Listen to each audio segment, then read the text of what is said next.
this computer. Going to Facebook. Will be 1 minute as we get this propagated.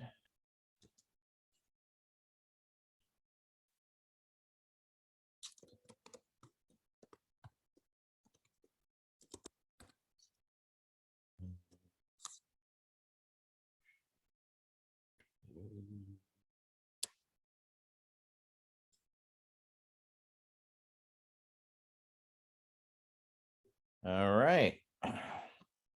It looks like we're good to go. Thank you, everybody. Welcome to the Veterans Action Council Roundtable number 25. We were very fortunate to receive some questions from High Times Magazine about questions for us as a group. So as opposed to condensing one answer around everything, we decided to just go and make this into a roundtable discussion outright, and they can transcribe it accordingly. So with that in mind, thank you, High Times, for providing these questions. Tonight, we've got council members Tony Landry, Alex Popoff, George Armstrong, Mary Lynn Mathry, Pearson Kennedy Crosby, Michael Krawitz, and myself, Etienne Fontan. Other Ricardo Prieta as well. And sorry, I just look around the circle, and yeah, I know, I deserve that. Last but not least, the ghost in the corner of the room. So besides that, it's another Friday roundtable, so we get together as veterans and discuss different things. Tonight it will be specifically around 6 questions. The first one will be, do you believe we will see the end of cannabis prohibition in our lifetime? And I'm going to start with George Armstrong, council member. Yeah, I absolutely believe it will end in our lifetime. I mean, if you know what the people on this council know and the hypocrisy that's been going on for 5 decades, I just can't imagine that that we don't make progress. And also, I would say the amount of progress that's been made in the last 10 years, I think, has us rolling a downhill. On a downhill roll towards the end of federal prohibition. Just, I think the important thing is that what type of legalization we're going to get in the next 10 years.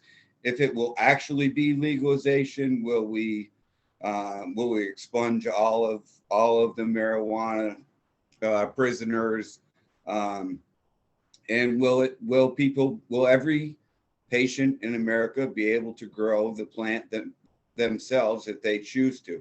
That, to me, is the end of prohibition. If they make it where the only way you can get cannabis, either as medicine or on the adult use market, is to get it through a tax system, and there is no option to grow your own, then I would not call that the end of prohibition. So yeah, I definitely think it will happen in our lifetime. It's just a matter of what the actual end of prohibition looks like. Thank you, council member. I'm going to go over to council member Tony Landry. Thanks, Etienne. Yeah, I'm along the lines of what George is saying. Decriminalization, will be the end of prohibition. As long as we have dispensary licenses, in Louisiana, it's $100,000 for a license, and it's just, continuation of the drug wars, what I say. When you charge that much for a license to sell it, and you don't allow just micro business or micro licenses to flourish, then you can have an end to prohibition. Much like alcohol, you can home brew alcohol. You can't sell it, but without a license. But the licenses are, minuscule compared to what Louisiana's getting for cannabis grow license. So I think that'll be the key to ending it, is decriminalizing, small possessions and letting micro market flourish. Thank you, council member. Going to council member Ricardo Prieta. I agree with what's been said already. It's not if, but when, and what is it going to look like? From the veteran side of the house, we're obviously hyper focused on the VA. So the voucher program we propose, expanding the federal investigational new drug program is important. Tapping into the voc rehab, getting veterans on farms, getting veterans their equipment, their grow lights and stuff like that, paid through voc rehab, getting veterans into classes, studying this stuff for trade at the 4-year level as well. And then as far as the VFWs and American Legions and DAVs, having those social clubs back open to us again, where we can go and be around like-minded individuals, share story, swap medication, have grow rights, basically a co-op in those VFWs and whatnot. Part of your dues is flour or concentrates every month that's produced from the post grow, right? And then that's part of the education piece as well. And then getting back into the community, doing community service, trying to bring about a healthier, more productive veteran cohort, right? Out of all this muck and mire the last 2 decades, I think we can do it. I think it's within our grasp. And I'm very grateful to be a part of this council and the work that we're doing. I'll pass. Thank you, Rico. Going over to Councilmember Mary Lynn Mathery.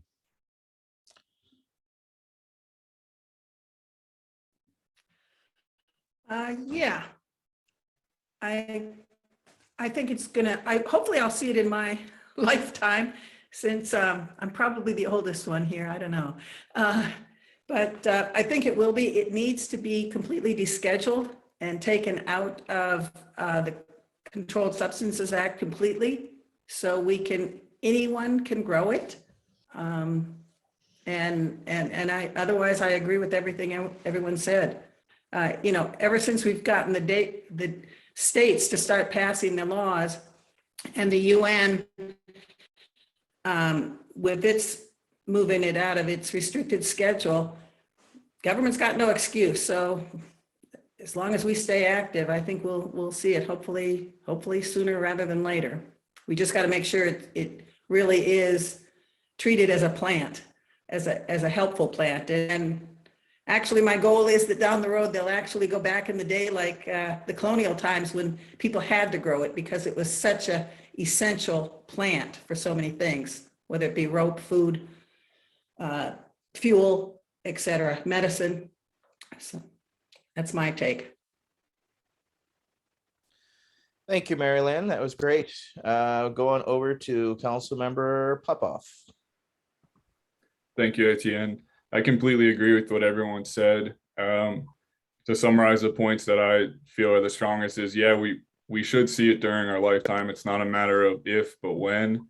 And then it's not really legalization. It's more like Prohibition 2.0. If the government or local states or whatever governing bodies get to come out and make a program that's only for the privileged. You see states say, oh, we have social equity and there's a handful of licenses. Well, there's millions of people in their state, and many of them were harmed by the war on drugs, much more than the handful that may get a license. And, life ain't fair. Business is tough. Cannabis is a tough business like any other, especially with the current tax provisions and all that. But it's got to be a fair playing field so that it really is open up to the masses, with the emphasis on the people that were directly harmed by the war on drugs and the various stakeholders that includes. Thank you. Thank you, Councilmember. Councilmember Pearson.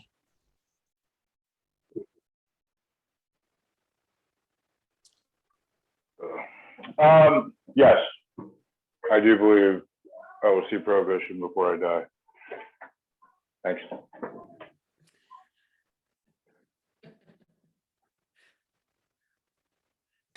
All right. Well, that was deep and quick. Michael, I have a feeling you'll be a little more long-winded. Go for it, sir. Council member. Yes, I'll take Pierce this time. So of course, the short answer is yes, absolutely, right? And I want to comment back to Mary Lynn. Pay your taxes with cannabis. Wouldn't that be cool, right? Go back to that, where you can actually pay your tax bill with cannabis, especially given the 280E. I didn't even think about that. Holy shit! But anyway, Veterans for Medical Cannabis Access is cannabis only. We're a medical cannabis only thing, working on the doctor-patient relationship, kind of specialized. So from that perspective, the answer would be very, very different than from me as a stakeholder and a council member on Veterans Action Council. We have a much broader mandate. And, I was thinking about, a conversation that I had with Deborah Small years ago. Deborah Small, for people that don't know, is absolutely one of our top activists in the drug policy reform movement. Founder and leader of a organization, Break the Chains. I think it's called Breaking the Chains or Break the Chains. And I actually ran into her. I was sitting there talking with her over a joint by the little pond next to the Danube, right across from the Vienna International Center at the United Nations in Vienna, Austria. And she was lamenting legalization. She was saying how legalization sucks. And I was like, well, what's wrong? I mean, why are you against legalization? She's like, I'm not against legalization at all. It's just that she recognized that a lot of the help she was getting from the white community on Black issues was because of marijuana policy. It was because of the marijuana injustices and the marijuana war against marijuana being so racist, and the marijuana itself, cannabis, being such a sort of appealing thing to the regular kind of masses, the regular people that you want to be involved and help you as a activist to create change at the national level, at the international level. It's very, very difficult with just the folks that are being abused. It's much better to have other individuals that are interested, sort of bystanders, if you will, that will step in and assist. That's how you really, produce that kind of change. In fact, I think that was the whole thing about Gandhi and activism. That Gandhi and his followers allowed themselves to be literally beaten instead of fighting back when they were there protesting the salt actually being not allowed to have salt, which was desperately needed for their survival. And by being beaten down, the bystander would see who was the aggressor, who was actually at fault. It was very plain and clear to see. So anyway, this is important, the bystander effect, if you will. And as we're working on regulating cannabis, as we're looking at, I can see the future. I can actually see the end of prohibition. I can see it. It's not like what most people think it is, because it actually goes back and unroots and has to sort of fight off some of the worst aspects of colonialism. So we have a big project. It's not just descheduling at the federal level. It's going back and removing the damage and undoing the damage done by our sort of imperialistic drug war that the United States has been pushing, really being at the forefront of the champion of since at least 1961. So this is the thing I'll leave you with, right? The drug war in Vienna, Austria, the international drug war, even the drug war here at home, it's still getting bigger. It keeps getting bigger. Every year we add more substances to control. It's not getting smaller, it's getting bigger. And the whole colossus of it adds more criminality. It increases the profits of these cartels. In criminal organizations keep getting bigger and more powerful. They in turn corrupt governments, which in turn makes even more criminal sanctions because they know the criminal sanctions benefits their illegal activities. See where that's going? And we have to, with cannabis, do whatever we can to throw sand in the gears of the drug war and not just pull cannabis out of the mix, which I think is possible, but actually stick around and try to do this right and get rid of this drug war, the drug war colossus. And Veterans Action Council has a lot of interest in a lot of different substances that are some under control now, some potentially going to be under control, like Kratom is in the sights of the UN drug control program right now, faces an existential meeting this month in October. that we're going to be participating in as an action council, and hoping the World Health Organization continues its streak of defending the patients and the people of Earth, and fights off this urge of government to criminalize kratom. But anyway, I talked for a long time, but I wanted to really touch base on those things. Thank you, council member. And I'm going to kind of go against everybody and say we're never going to see legalization the way that we anticipated legalization. The freedom the plant never dealt with, we completely left alone. I just don't see it. It's going to be taxed. It's going to be regulated. It's a commodity. Or as already said, when it goes to the angel rate situation, right? It's commerce. Okay, so you've got too much around it, from 280E to, where the country makes $4+ billion a year off of just that tax code. So how do you replace that? They have to replace that with taxes. If they can't get it from us because it's moved out of Schedule 1 or 2, it's going to be regulated. Eventually, it's just going to be in stores like everywhere else, unless we get off our asses, organize, and demand what we want, which is we want home grow. We want to all be able to grow our own. Each one is stated in their aspect of legalization. Home grow and being able to grow yourself is key. It is paramount. That is, I think, as much of freedom we will ever experience and be left alone with, in that sense. Because it's too marketable. All these companies are in it, and the large scale alcohol companies, they've figured out in the last 10 years how to get the crappy taste of cannabis out of a drink or an edible, just due to technology. And then another 10 years of technology playing with this, we're not going to recognize the products that we conceptualized or idealized. They will be beyond our pale in comparison, because real science, real food scientists have been playing with this. And the more they get into it, the more there's going to be different levels of commodity, from the stalk to the hemp to the fiber, all of that still has a commercial viability and an industrial viability. Okay, it's not going to be free for us to just grow our own hemp and build our own houses the way some utopian people figured that that's a possibility. Well, you realistically could, but again, due to the commerce and the manufacturing, I just don't see it. So I do agree with what Councilmember Popoff was stating regarding, it's kind of a next step in prohibition. They're going to find ways to tax it. Even though it's been decriminalized here in California, there's still a proliferation of a traditional market that is proliferating right now, because the cost and the price and the product they're getting is much sexier than what they can buy in the stores. But it's inevitable. There will be your Costco ounces and your availability to purchase it at a local gas station, the same way you can do beer and cigarettes. So I think we will see a lot of changes around the decriminalization of it, but I don't think we're going to see the legalization that we anticipated, because I'm coming from it from the legalization we just hope for, and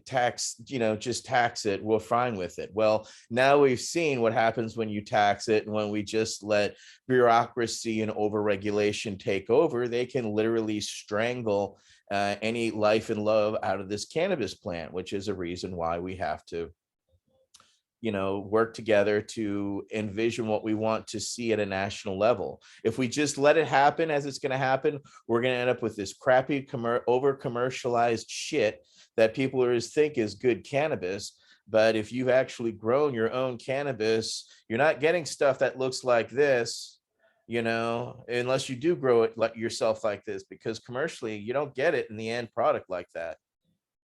And until regulations come around that, you know, or these regulators realistically actually grew pot and actually smoked this pot and used the pot, as opposed to trying to think of it as a stable product. It is not. It is an unstable product from when you harvest it all the way till when it gets to wherever you're rolling it or smoking it. You know, how many hands has it been by? How is it trimmed? Was temperature maintained throughout? You know, there's so much to consistency of good product that overregulation has left us with nothing that looks like this.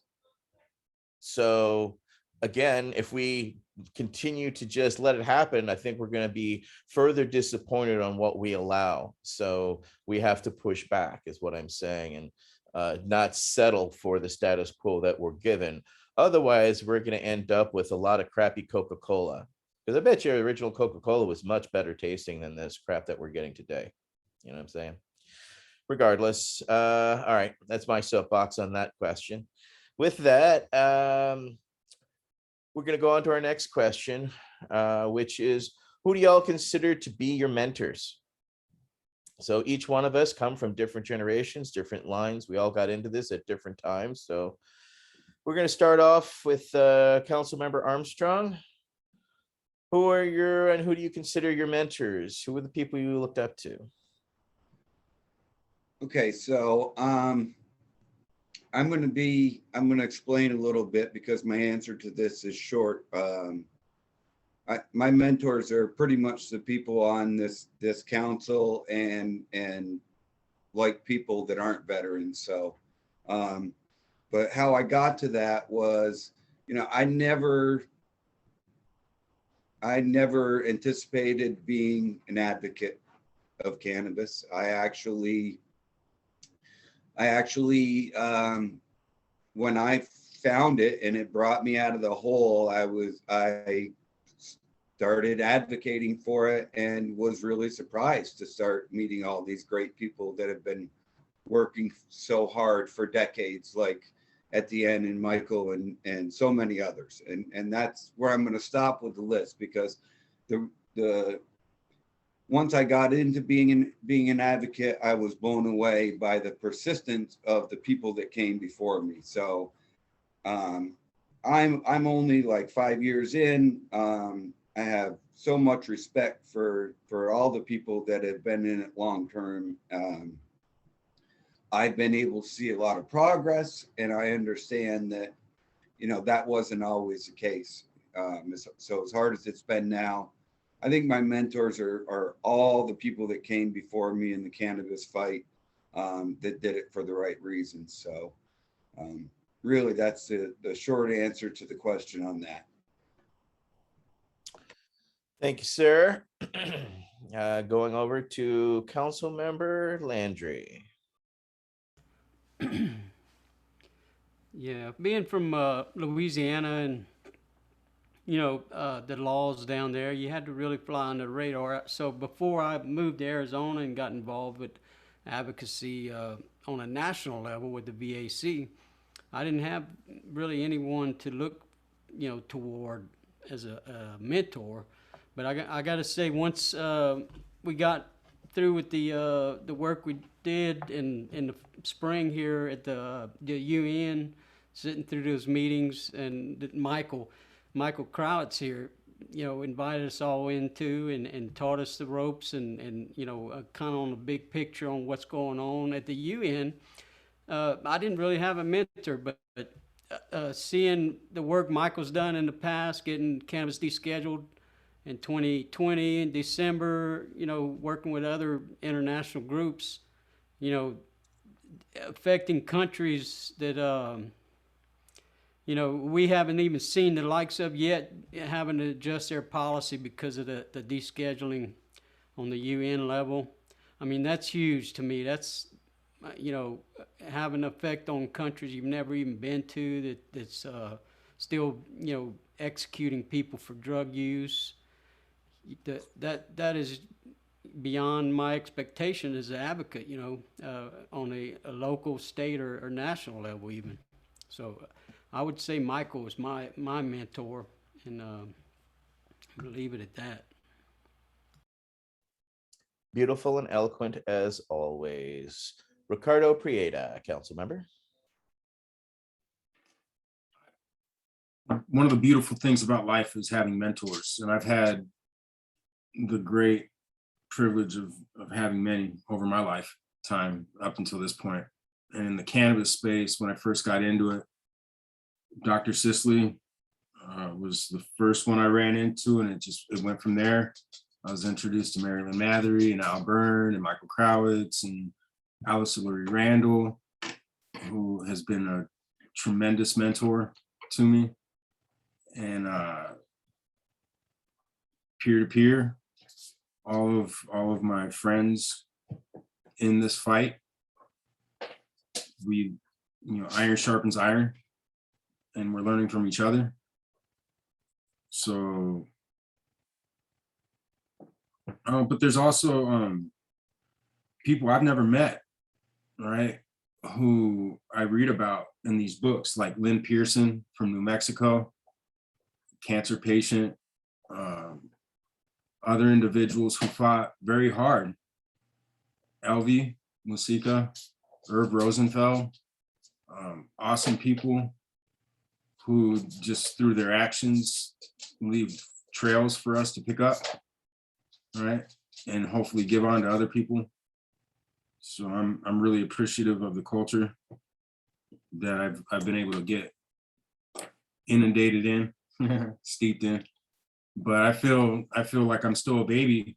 I'm almost, I don't know, 8 years, 9 years, however many years into it. And I feel like I just got into it because there's so much information, so much to know.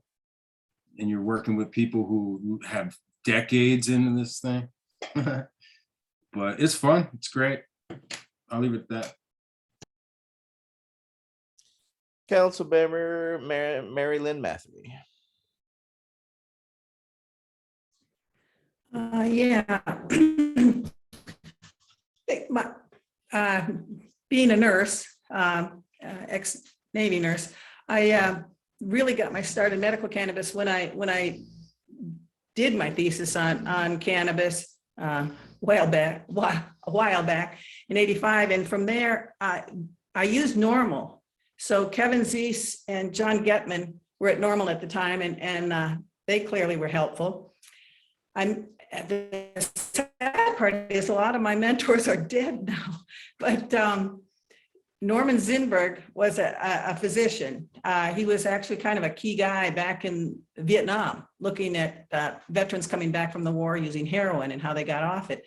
But he wrote Drug Set and Setting years back, and that was an important book for me, which really helps you understand, everybody's experience. It has to do with not only what drug you're using, but the setting that you're in, and then your expectations of the drug.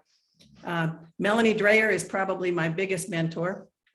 Those who don't know her, but as a nurse, she went down to, in that she couldn't do much research in the US, she went down to Jamaica and did the study on pregnant women smoking ganja, and to basically show it really didn't hurt the babies, and how in the culture they used it medicinally in ganja teas or tinctures and that sort of thing.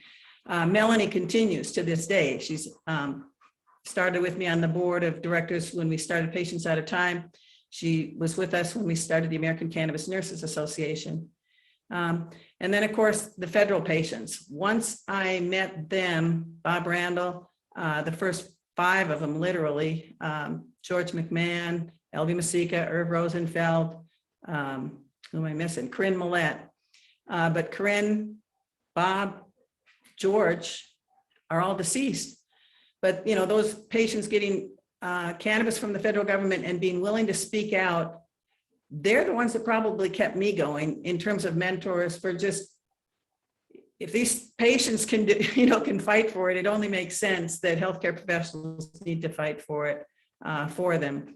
And other than that, as it goes on, there's just so many people in this area. I just love learning from everybody. Our conference series just has introduced me to so many people around the country. Work with my crowds. Obviously, that's been fun. Yeah, well, that about covers it.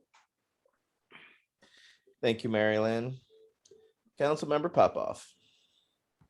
Thank you, Etienne. Yeah, like many have said, I would say thank you to everyone that came before me, some long before me. And a lot of the mentorship has been indirectly from some of the writings of people that have since passed, and some of the local work, even some of the patients, an MS patient I was working on local policy with. We were trying to get medical dispensaries unbanned at the city level, and this patient was so sick, she was in there speaking from a wheelchair, and she ended up passing before seeing the successful resolution there. So that was unfortunate. And I consider the strength of individuals like that can show up and speak when it just seems so convenient for other people to not show up and not speak up for what's important. So that played a strong role, like others have said, and keeping me going. And everyone on this council view as a mentor, because you've all been doing this longer than me. People like Michael, I know from Florida, where I spent most of my time, and a lot of other veterans from Florida that have been in this fight longer than me.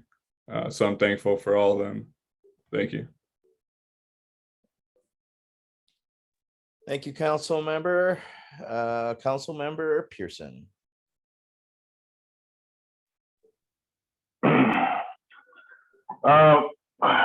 Well, I fortunately do have a lot of people throughout my life that I really look to as mentors, whether they knew it or not, people that I learned valuable lessons from, whether or not it was in a structured,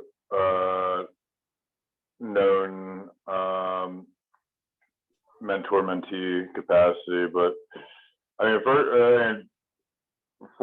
and foremost, my parents definitely allowed me to be comfortable speaking out. I mean, the security that they provided me and my four brothers and two sisters allowed me to at least not fear or have a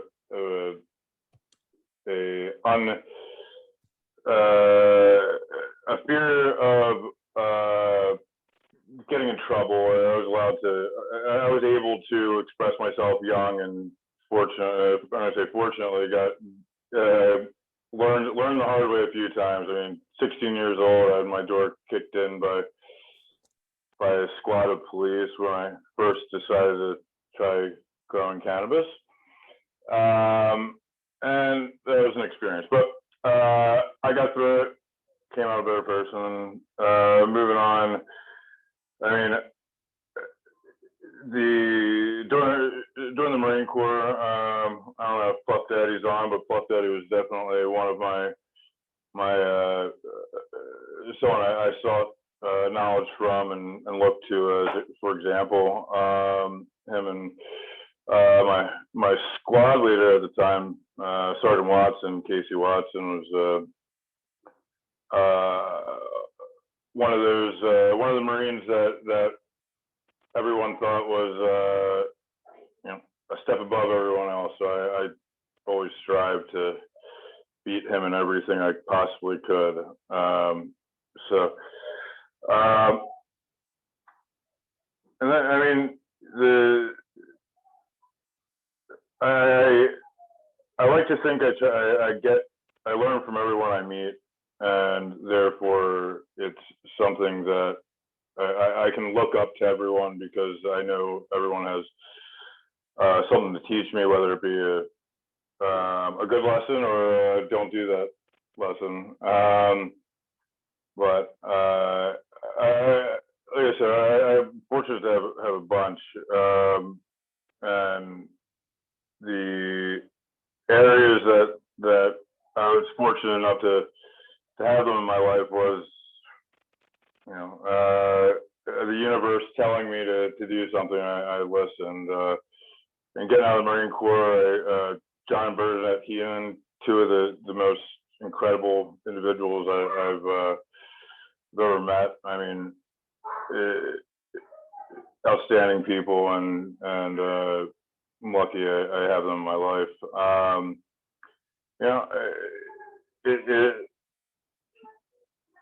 it's something that I'm going to sit here and just rattle off names forever. So I'm gonna cut this quick, cut this short. But I mean, the whole Veterans Treatment Court team that believed in me when I was a heroin addict and got me back on my feet and turned around my life. I mean, just being able to still call them and ask them questions and ask them how I should proceed with certain things, especially getting the Veterans Court started up here, because I know how impactful it was to me, and the efforts that these people really put out for all of us, and it was an example that I'll never forget. And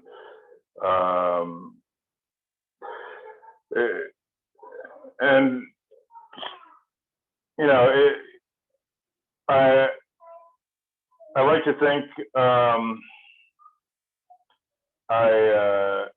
I would have I would have liked to have more formal mentors. I mean, I was a mentor for Veterans Court, stuff like that, but I never had the opportunity. Which literally every business book I've read recently says get yourself mentors. So I'm in the market.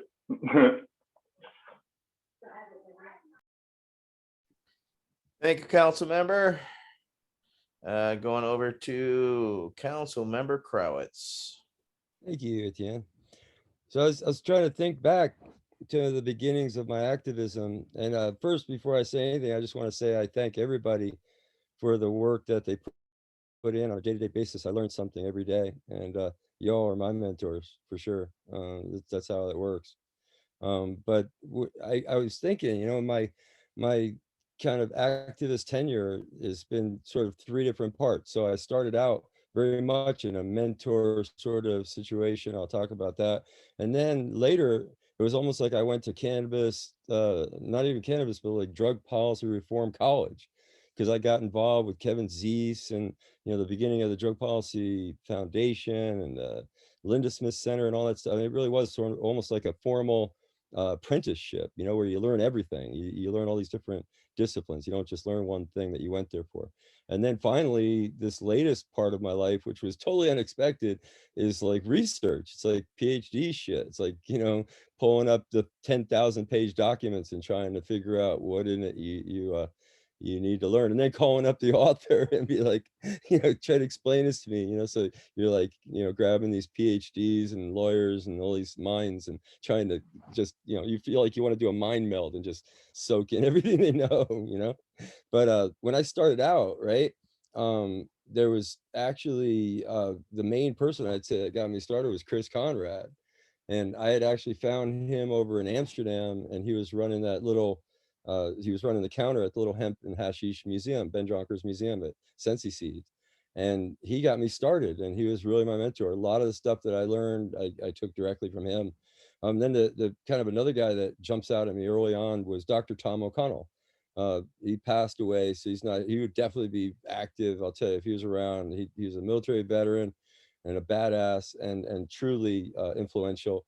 And he really helped in a way help me get my mind where it needed to be around Prop 215. You know, just understanding from his perspective helped me really understand the politics of everything going on and how to engage in a real way. And then the internet stuff, right? So I got into activism at the beginning of the internet, and David Borden was a big person influence, and Aaron Smith. They worked together. Aaron, you might not remember his name. He passed away years ago as well.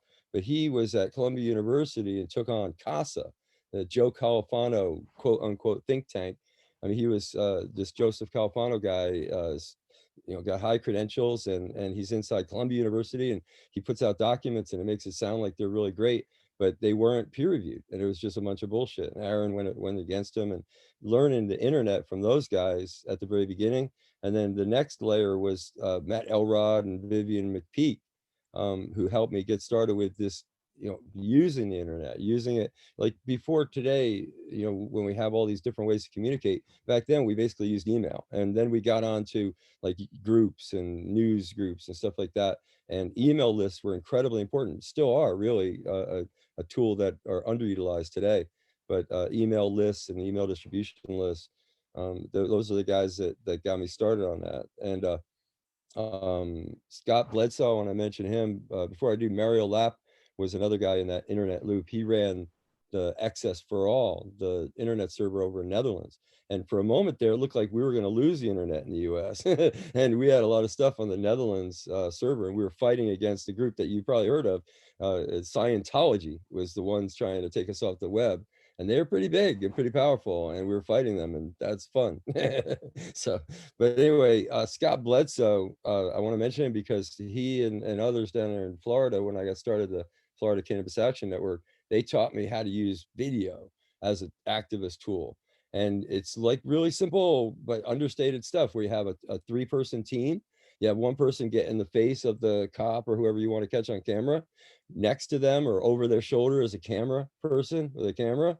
And then like 30, 40 yards away, 50 yards away, there's another person with a camera with a wide angle. And that other person protects those two and keeps them from getting hit over the head, dragged off to the police car, thrown in the back and disappear. And it really was effective. I mean, back in the day when we were in the face of the DEA, in the face of state troopers in various states, it's hard to impress upon you the gravity of the situation that we were facing. And we got through it like without any damage done because we used these simple tools that these guys brought forward. So I'm glad I got to talk about these guys tonight, and really thank everybody who helped me become the activist that I became. Thank you, council member.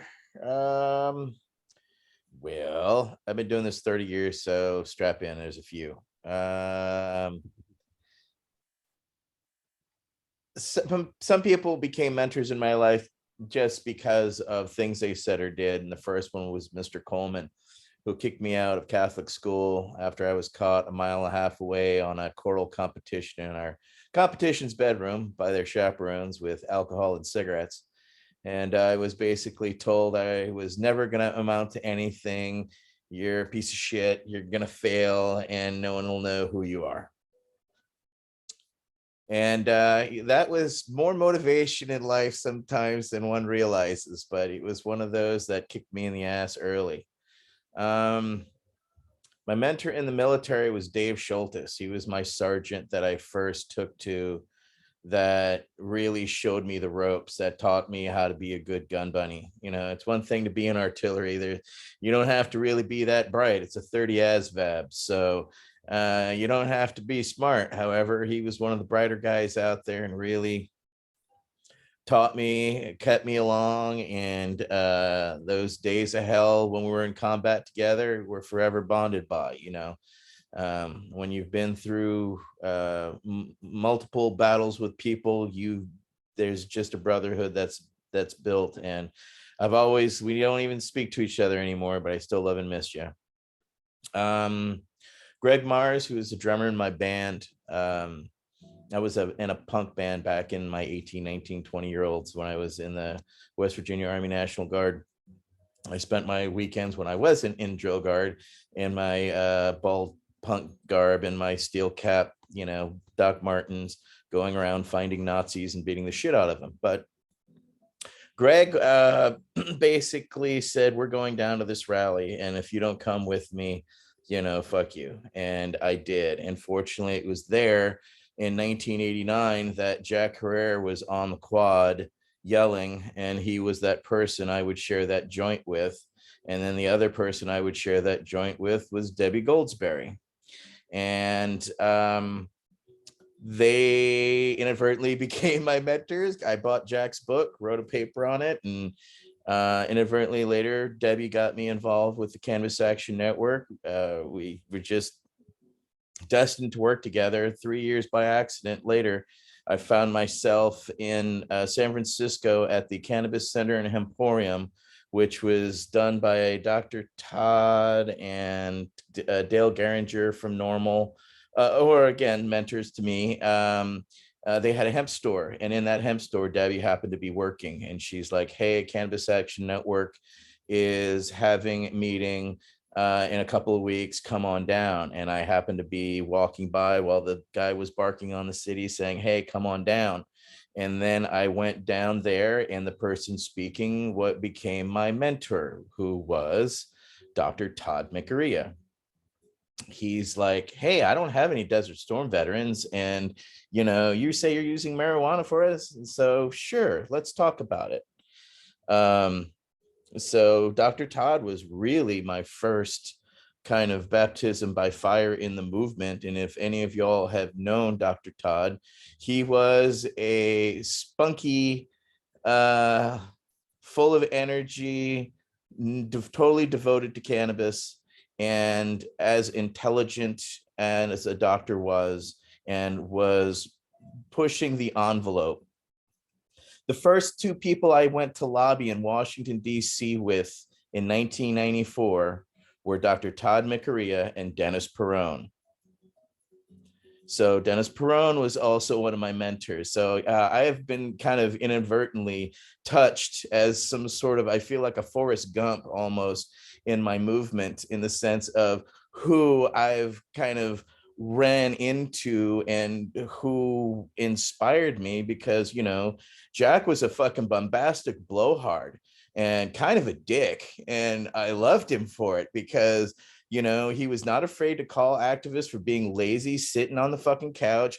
Get your ass on the fucking streets right the fuck now. We've got petitions and shit to gather. Shut the fuck up and get out there. You know how to speak it, you know how to do it. So even though we didn't always get along, I respected, and they became my mentors. But it really goes back also to an anonymous doctor while I was in Germany, when I was wounded through my injuries post the Gulf War, because of course the Gulf War ended on February 28th. I got injured March 1st. Yay. Well, after I got evac to Germany, I had a doctor who recommended hashish to me, and that's the person who started me on my journey, and I'm forever thankful for him and for that suggestion. Then from Cannes, my protege, Jeff Jones, who went all the way to the Supreme Court with Angel Rach. I watched him blossom from being on Cannes tour. He and I went through, did 40 states all over, man. Literally started off a tour with 4 crates, he and I in a Greyhound, all the way to Ohio. Started off in Ohio, traveled all the way across the United States. And yeah, it was just amazing experiences that I had. And he would be my roommate. We worked together in Cannes. The other mentor, which was on tour with us in Cannes back in 93, 94, was LV Musica. It was impossible for her not to be a mentor. She would pull me aside and say, "Kid, you can't say that shit. You're gonna get arrested for it. You're gonna start a riot, and we're really going to jail."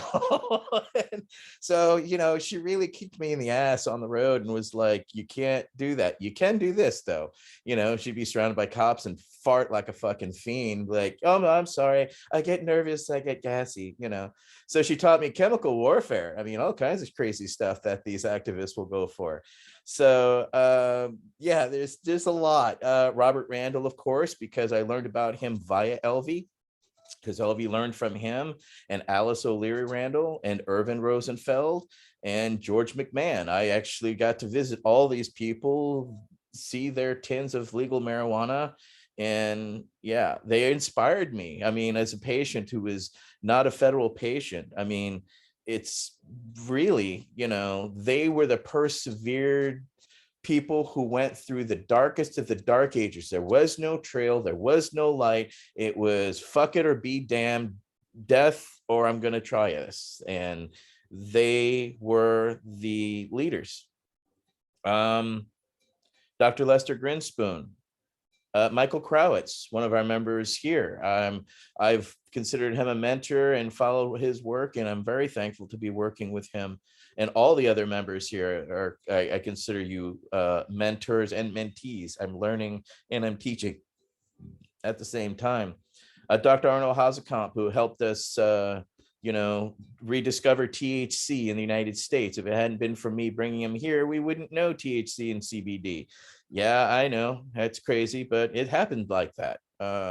Dr. Frank Lucido, who was also the other doctor who worked with Dr. Todd McCrea when the federal government came after them after 215 passed. It was Dr. Todd and Dr. Lucido who actually held the line for all doctors in doctor-patient confidentiality. And if that isn't fucking balls to the wall, I don't know what is. Mary Lynn Mathry and Al Byrne, I met y'all on tour back in the day, and as veterans, y'all were definitely mentors to me. Ellen Comp, who kept us well informed in California, along with Dale Geringer in California Normal. All those I worked with in Cannes, including Steve D'Angelo. Don't know what the fuck happened to you though. Stacy Case from Oakland Patients Group, rest in peace. She was my first manager and allowed me to manage a dispensary back in '99.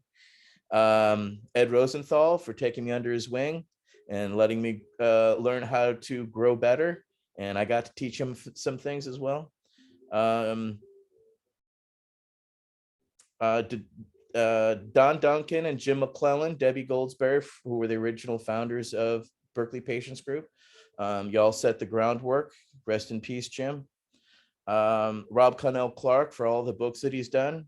And Mojave Richmond, his chief botanist, who has kept, and a lot of others that like Skunkman Sam, who has kept cannabis alive for all of our generations, and the other seedsmiths who, made all these genetics that we can enjoy today. I know I'm waiting for the music to start to play to get me off. Chris Conrad and Mickey Norris, they've been solid. Mickey Martin, Amber Center, and Sabrina Fendrick are some of my current ones. And needless to say, y'all who I work with here truly inspire me. So that's it. I'm done. But there's more. There's people I didn't mention, but at the same time, these all are people who had major parts of movements, because our movement was so small. They were really stalwarts in the early days who really held the light up for us all. So yeah, fuck Mickey. Yeah, that's Mickey Martin. Much love. All right, so that's it for me in that question. So we'll go on to the next one. Activism comes in all shapes, sizes, colors, and political affiliations. You all are some of the most seasoned activists I've ever known. What is the most effective way for a new activist eager to get involved in the fight to end cannabis prohibition? So we're going to start with George Armstrong. Okay, so I looked at this question. I mean, looking at it literally, what's the most effective way? I think that's a question that every new activist is going to ask himself, but obviously it's very the most effective way, I think, will depend on the activist, right? So I think if you need to play to your strength. If you decide to become an activist, that would be like the most effective way for that particular activist. I think that's a big thing.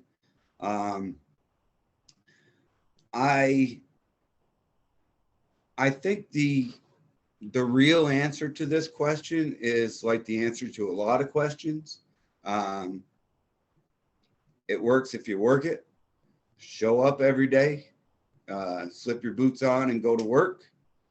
Put in as many hours as you have to give to the process, and eventually you'll see results.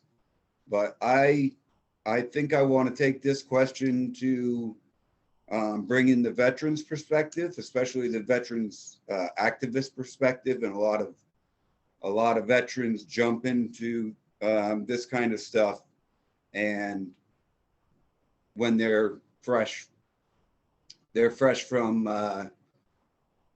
coming off the pills, or they're still on medications for mental health issues.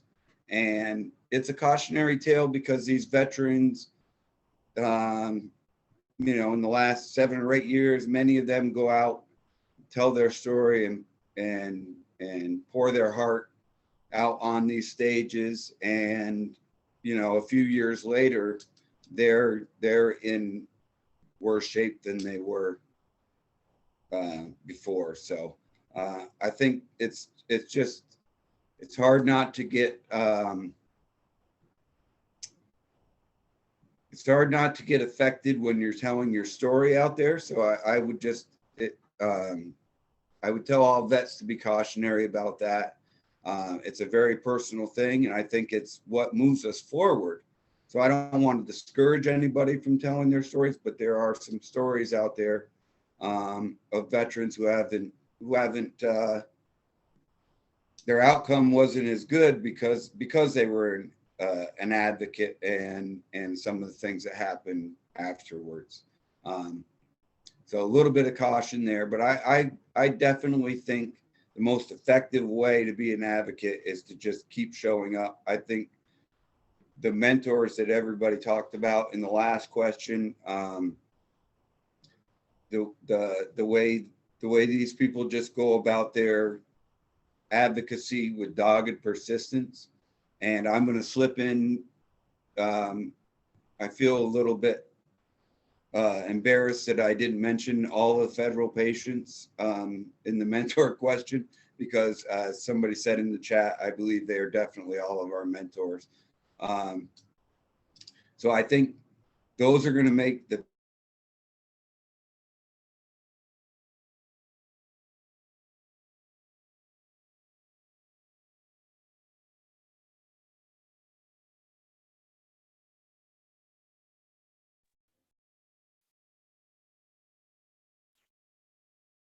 I'm going to end there. It looks like I'm having troubles. Yeah, unfortunately, you had a little technical difficulty just in the last 30 seconds. Tony. Yeah, the effective way is to maybe you can't open a dialogue about cannabis advocacy at work because of your job or you know, in your circle of friends and at home even. But I think that you can be effective just simple emails to, for instance, Arizona has a request to speak system that you can sign up for and be, you know, active in these discussions at the state level. And say, like Louisiana has committees that meet in between the legislative session that are basically setting up for the next session, setting up some guidelines for laws. And if you can get in that dialogue, you know, just that's not going to be a public thing. You can get online, do an email. You know, those emails really make a difference. Your voice getting out there and saying something, even in an email, you can be effective. You know, and what I see with advocacy a lot of times is patients that end up, you know, like myself, you know, with back injuries and going through the opiate misuse and then turning to alcohol to treat my pain. And, you know, eventually I just had enough of all the medicine and said, what else can work? And I found out about CBD and I started, you know, advocating from that level. But I think if everybody just realizes on cannabis, at least, that we all have an endocannabinoid system in our body, and the work that you do today is going to help your grandchildren and your aunts, you know, people coming behind you. You know, that's why it's so important to just do something. Don't let the world go by and just be plugged into your daily life. If you have to do it on a covert level with emails or maybe a phone call to, you know, a state legislator, I think that's going to be effective rather than not doing anything, you know. So just if you're out there listening, just start out with an email to your get with your state legislature website, and there's ways you can get on an email list that lets you know when these committee hearings are going on and get involved. You know, that's how to be effective. Get involved. Councilmember Prieta. So activism and how to be an activist. If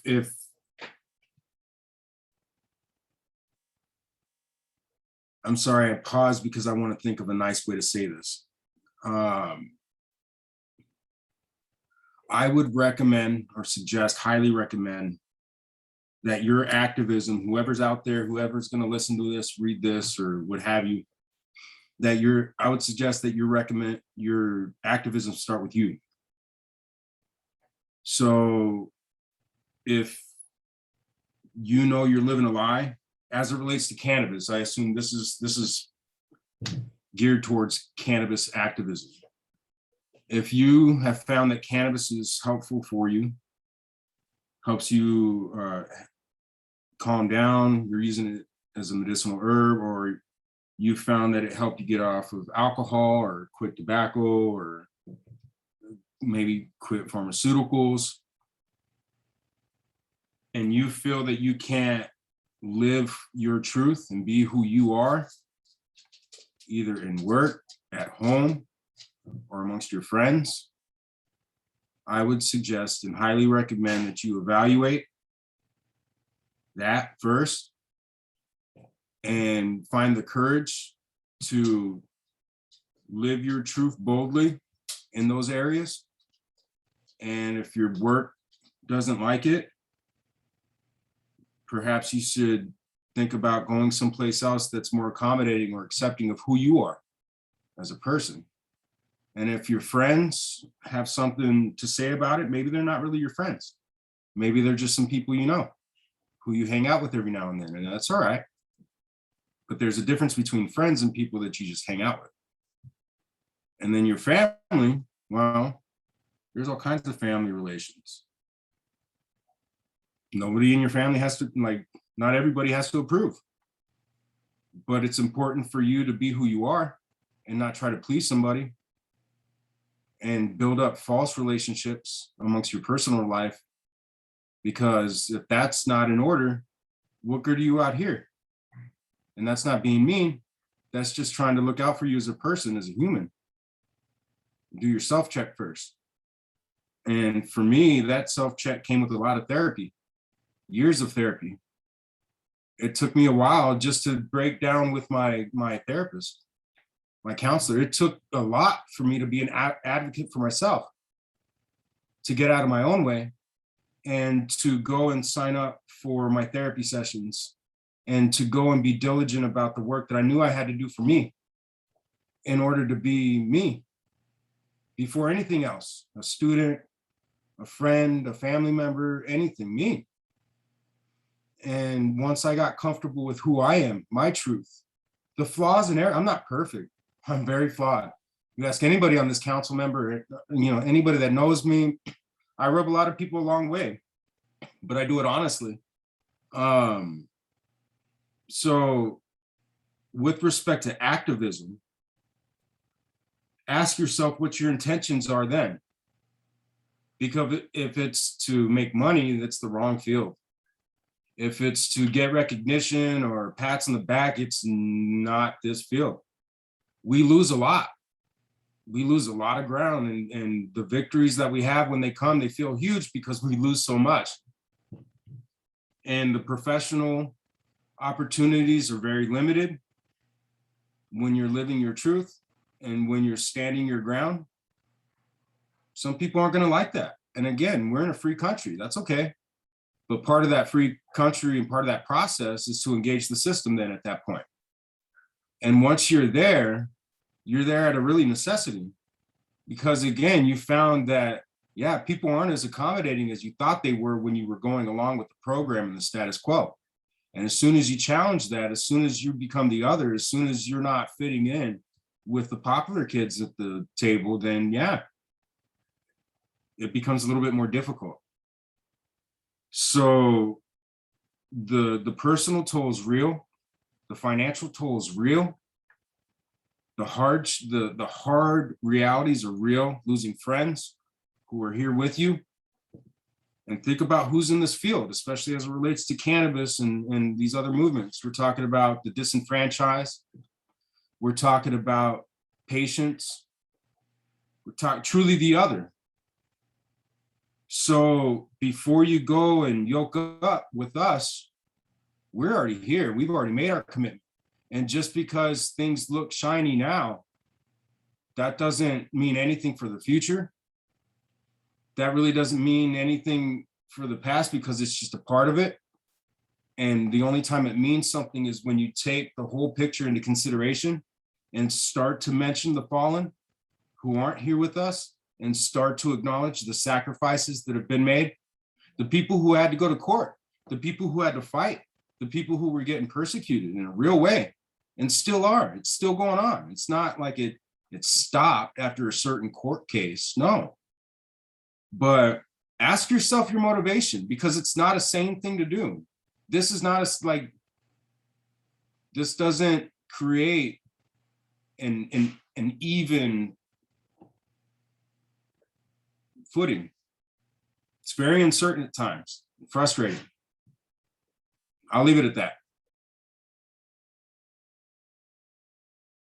Thank you, Council Member. Council Member Mathry. Yeah, appreciate that, Rico. I'm one of those really lucky ones, I think. I enjoy cannabis, but I've not been a combat veteran. Navy Nurse Corps took care of a lot of messed up veterans, active duty military while I was in the service. But I think, a lot of things were said that I certainly agree with. I think the first thing to be an effective advocate is educate yourself. We've kind of all said that. Those with personal experiences, to be able to share your story, I think that's one of the most powerful things ever. That's one of the first things we've done with Patients Out of Time. And I worked with Mark Pedersen and Irv Dargan, both videographer type guys who helped do a lot of patient videos because they just had so much impact. Sorry, my dog's playing with a squeak toy right now. And then once you're educated, educate others, and whether it be formal or informal. I get on a plane and whoever I'm sitting next to, I'm not on a plane lately, but whoever I'm next to, I'm going to bring up, somehow cannabis comes up.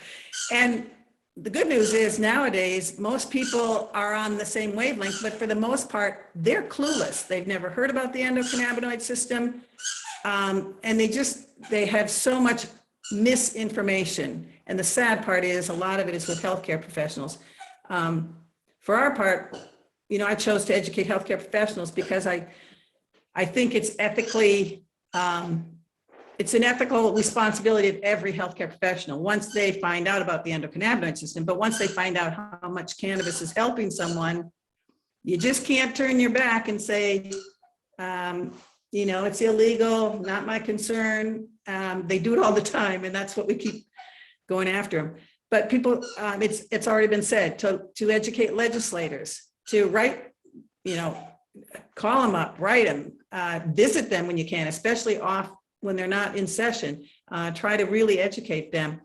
There's petitions to sign. Hopefully I'm sure everybody here signed, the one you guys have.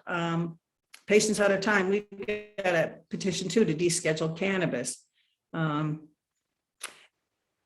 They need to be educated about the fact that it is a plant and not a drug. I bring that up a lot, but it's so confusing because when people think it's a drug, they think it's a thing, and that's given us all the confusion. When they say, well, it makes you paranoid or nervous, and it's like, well, maybe high THC cannabis does, but try high CBD cannabis if you need something for anxiety. It's just such as we all know, it's a plant that really gives. Letters to editor is another way for people to do it. But I think it's been said already. What was it? I think the movie Little Big Man or something, there was a line in there, persevere to persevere. And sometimes that's what it is. It does take patience. This has been a long time. I think the other thing that Rico said something about, if you're in it for the money, that's the wrong thing. If you're in it for fame and fortune, that's the wrong thing. I've often said it's not a career builder. You got to be careful about who you talk to, how, you know, I think we've used the First Amendment and free speech to really get away with what we're doing. But believe it or not, there was actually a time when Congress was trying to pass a law that would literally say you could not talk about any Schedule I drug. You know, and it's like, whoa, that went a little too far here. But we have to be able to continue speaking out, and it's just being paid. You know, I say patient, and I don't, and in one sense, I'm now kind of on the going opposite that. I want people to be prepared to be patient. At the same time, this is an urgent need. I mean, as you all know, it just breaks your heart when you read about somebody who couldn't get their medicine, they're suffering, they're in the wrong state, you know, they're, whatever happened. There's always something there's always somebody who's hurting. I mean, so this is it's an urgent need. And I think if we can just, I guess the other thing for being an effective person is to be around other people, because you're going to need support from others. You're going to need help. You always need help, and just support to keep on keeping on, because I guess the one thing that's been, for me, this is such a fascinating journey. It's, you know, total roadblocks from people who are just so blind. Somebody mentioned family, and Rico, I think you did. And you know, I've had family members who couldn't agree with it. By the time my mom died, she got it. She was really embarrassed about me for many, many years. But she got it before she died. So it does take the perseverance. But again, I think that especially any you veterans who've really suffered from trauma of war and that sort of thing, your story is so freaking powerful. It was I can get emotional when I start talking about it. But I mean, it was the patients, and it was other vets that the federal patients and the vets that just knowing what it means, that's my energy, that's my fuel. And so I think the effectiveness is you got to know what you're talking about, know how wonderful this plant is, and how, I guess the other thing is to be effective is to know the plant, because it's so amazing, not just the medicine, but the nutrition that it brings to you, the whole thing from the fiber and the plant, the world needs it right now. So I mean, again, the urgent need, this is something that you're on the right track if you're advocating for it. And we need to make sure as things do change, that it does change the right way. I often say you don't want to legalize the plant, because that's so, if you think about it, how do you legalize a plant? I mean, we've made it illegal, but how do you legalize a plant? So, I mean, clearly that's why we say deschedule or just end the prohibition. That plant has to be allowed to grow free. So that's it. Educate, educate, educate. Thanks.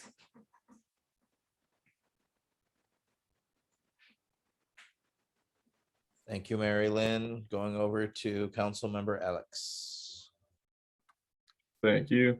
So for this one, I'd say, like, as usual, agree with what everyone said. And the points I wrote for it were start with one thing at a time. You don't need to be perfect, but you have to have a plan. And like Rico said, if you don't have your stuff in order, you're not going to be effective. And prioritize, pick your battles. If you know, like if your state already has medical cannabis, but your county, city, whatever has banned dispensaries, that's an item that you should take action on. So the next thing you'd want to do is find people that are like-minded, that likely know more about not only cannabis, but the local political climate. They're already involved, and join up with them, you know, check them out, see what the people in your area are already doing. And if they're productive, you should join efforts instead of trying to create a totally new thing. And then with that, what you'll probably end up doing is establish relationships with lawmakers, local business owners, all sort of stakeholders in these local decisions, and then work up from there. But it's a several year battle. And another common theme everyone said is be patient, and it's going to be tough. Medical cannabis in general is, you know, started out with it starts out in most states as a medical program. And so you have a lot of people that are either, in our case, as veterans, or other people that are generally have illnesses or chronic or terminal conditions. So you're going to lose a lot of people along the way. And it can be sad, and it can make you want to, stop, but that's just more reason to continue. So that's what I would say, is just know it's going to be tough, but have a plan. Thank you, council member. Council member Pearson, Kennedy Crosby.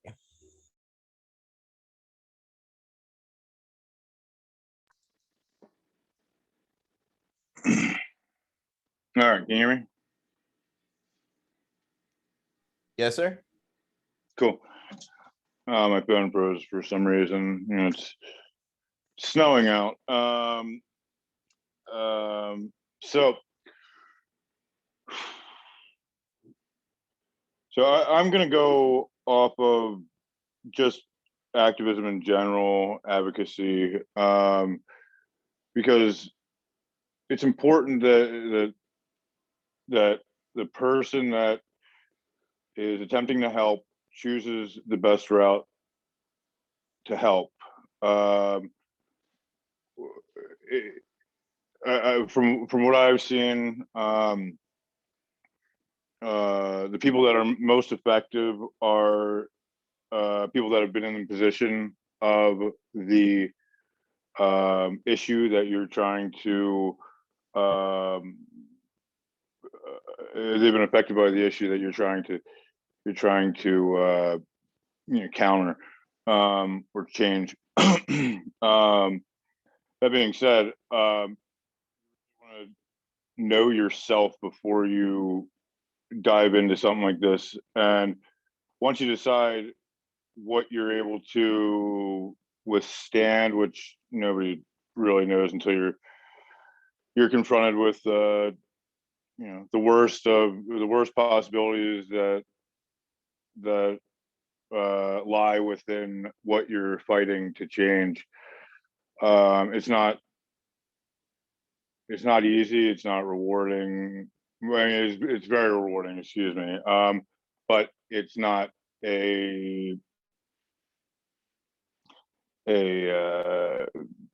something that you're going to constantly get recognition for, hardly ever, except for the ones that gave you the ability to, or that entrusted you to help them, and sometimes the most personal ways, and whether it be a family member or the person in question, it's not something that you can take lightly. It's not a job where you can justify getting paid for it.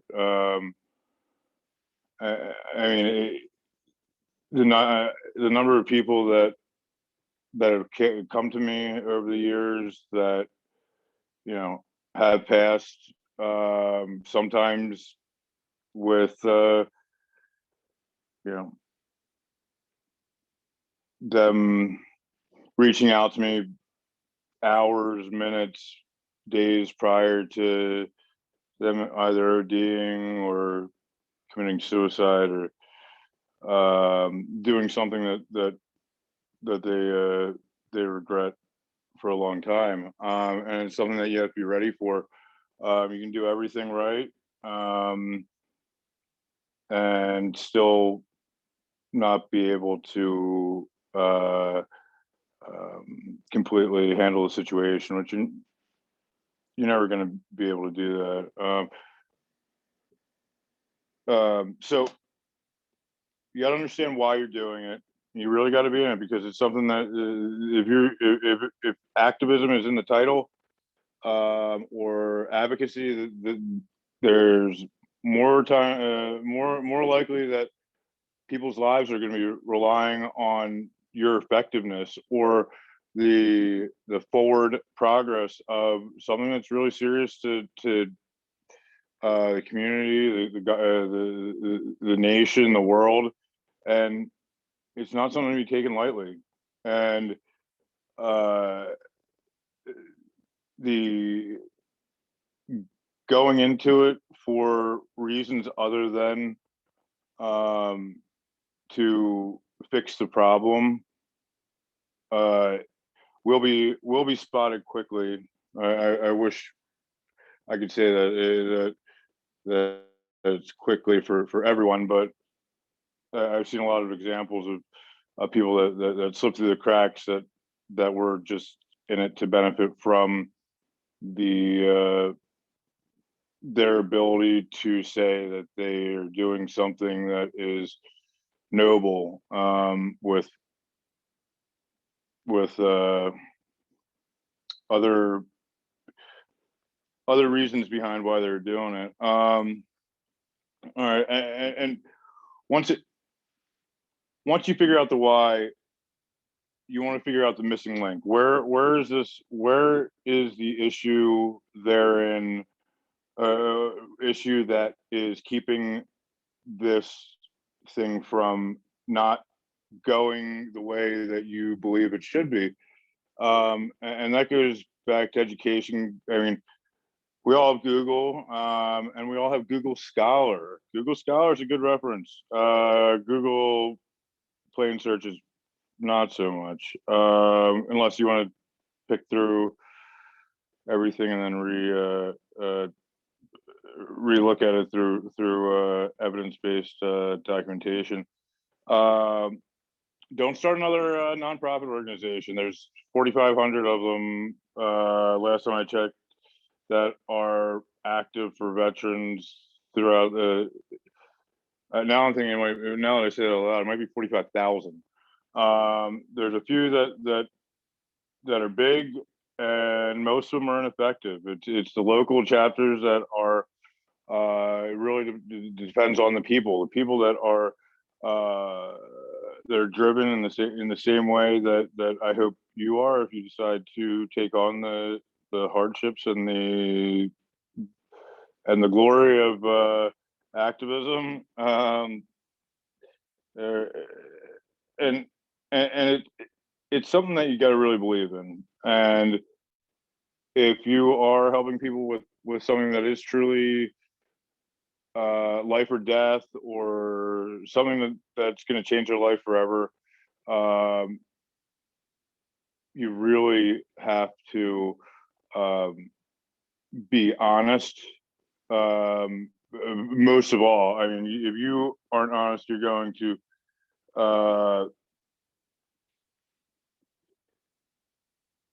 fail the people that you're trying to help. And I'm gonna finish this up. Don't waste time on the like-minded. If you're trying to do political stuff, don't waste time on the people that are already won over. Go to the people that you're close with, that know you, that respect you as a person, and confront them with it. I mean, I had no shame with cannabis. I've brought up cannabis in front of a judge, my probation officer at the time, and some leadership at Justice for Veterans, and even when I do police training, I bring it up at the end of the police training, or the VA actually would have me. The VA rep there would actually have me bring up cannabis. Room full of cops, room full of corporal sergeants, lieutenants, detectives. Those are the people that you want to win over. And I'll leave it at that. Know your limits, be honest, do your homework, and your reputation is everything. If you destroy your reputation, it's as easy as one wrong step, and the trust takes a long time to gain, and the fall is immediate. Thank you. And painful and steep, and yeah, all the fun things. All right, then going over to Council Member Michael Krawitz. Thank you, Etienne. So it's funny, a couple of names jumped in my brain that I hadn't talked about in mentors, and it's funny because it actually fits really, really well in as activist sort of 101 information. So the first one was Chuck Thomas. Chuck Thomas is one of the founders of the Marijuana Policy Project, and he gave me this piece of advice one time that was so important, just this activist advice, so simple. You're going to go on a camera, you're going to be talking on this camera to a reporter or whatever on the news. Just say what you want to be recorded. And the urge is to fill the blank air, the dead air. And there might be a bunch of dead air. You just stand there silently. They won't put it on the TV. They won't put you standing there unless you're doing something really silly. But other than that, they won't. So just yeah, say what you exactly what you want to be on the tape. That's so simple, but such big advice for me. And then another one was Sandy Burbank. And Sandy Burbank with Mamas, Mothers Against Misuse and Abuse. She sat Lennis Worth and I down and explained to us this very simple technique of choosing your role. So you got a couple of different people, you're going to go talk to someone, a legislator, whoever, somebody you want to convince. Pick your role. Are you going to be speaking as a person that knows policy? Are you going to be speaking as a person that knows history? Are you going to be speaking as a person that's speaking about their patient experience? And if you got two people and one of them chooses to speak as a patient and the other one chooses to speak as a policy person, even though they may both know policy, even though they may both be patients, oh, believe me, it will be so much more effective. It's unbelievably more effective. And it's understated, but amazingly important. And then I think that we talk a lot about international stuff, but there's this saying, think globally, but act locally. Well, that's really important advice. And I think first, a lot of people have talked about already the importance of making sure that you take care of yourself first. There's another old saying, don't try to help others get in a life raft until you sit down yourself. That's really important. You have to be able to help others. You have to be in a position where you're not, really in a state of crisis yourself. You need to make sure that you take care of yourself. If you're in school, you get good grades. If you're in a household, you take care of yourself and your family members first before you go fixing the world. And that's just the way it is. But there are some really, really effective things that you can do that are just so easy and don't really involve the pain of being a full-time activist that we've been talking about. And one of them, Mary Lynn talked a little bit about writing a letter to the editor.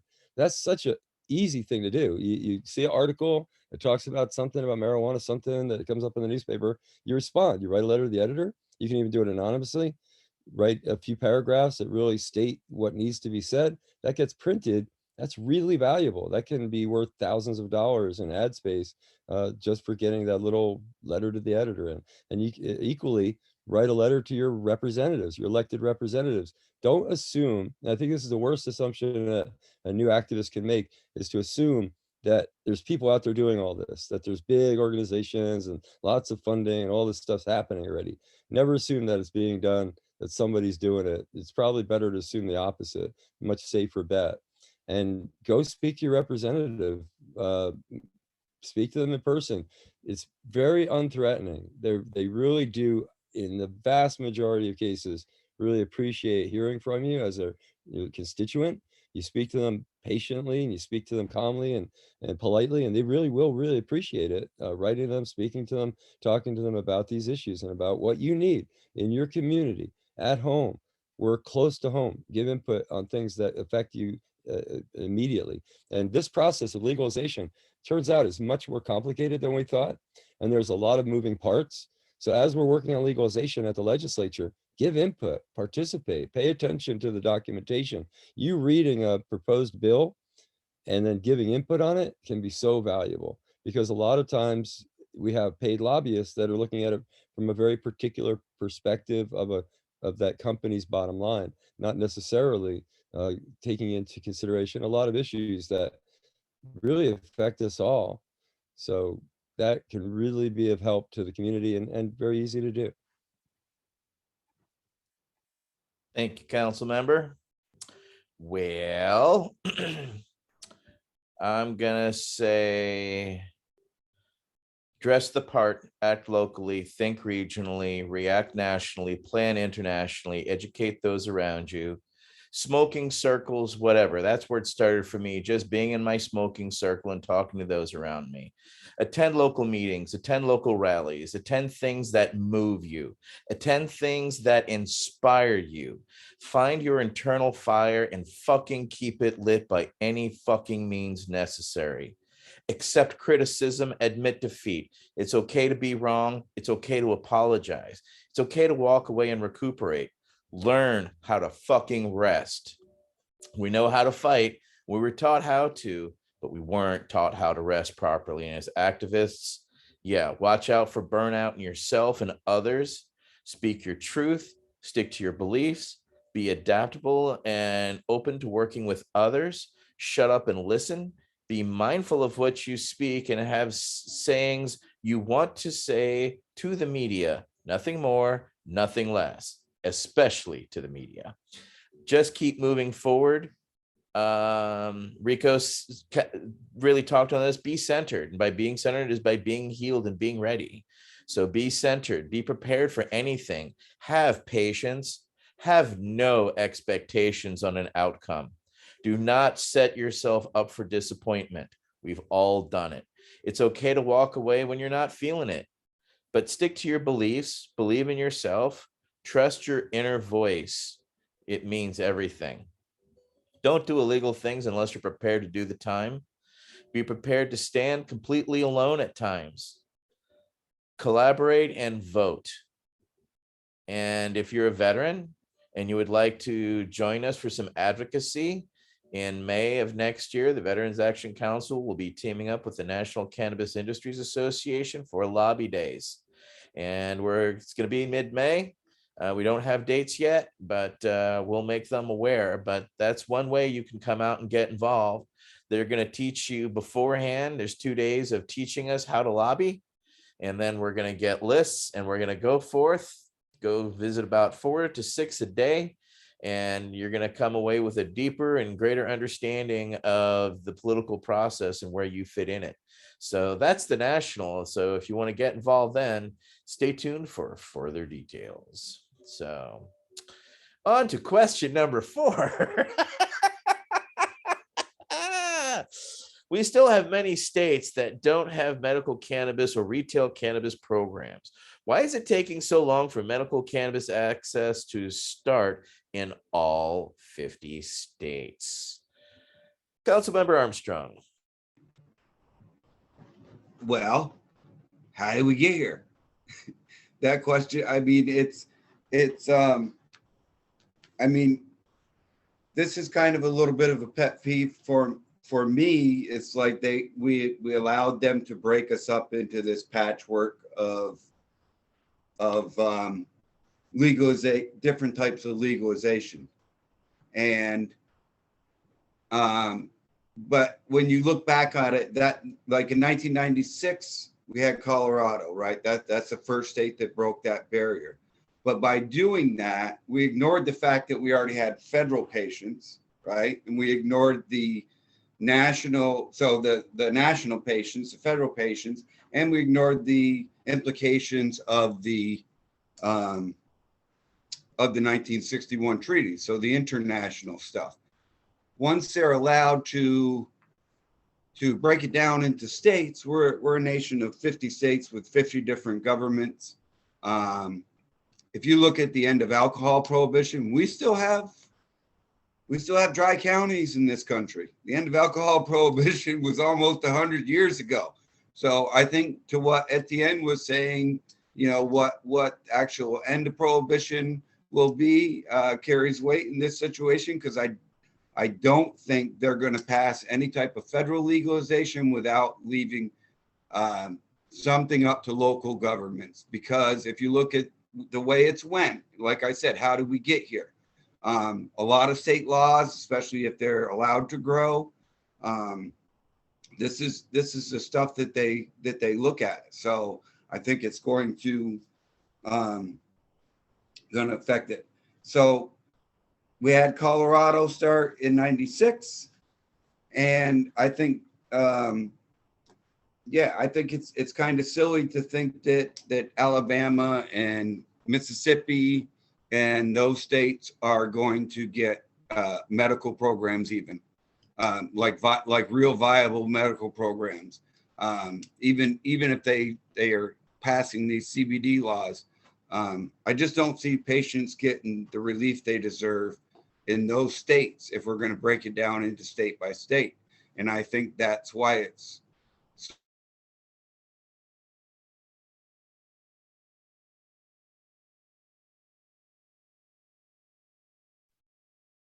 I can't hear you, George.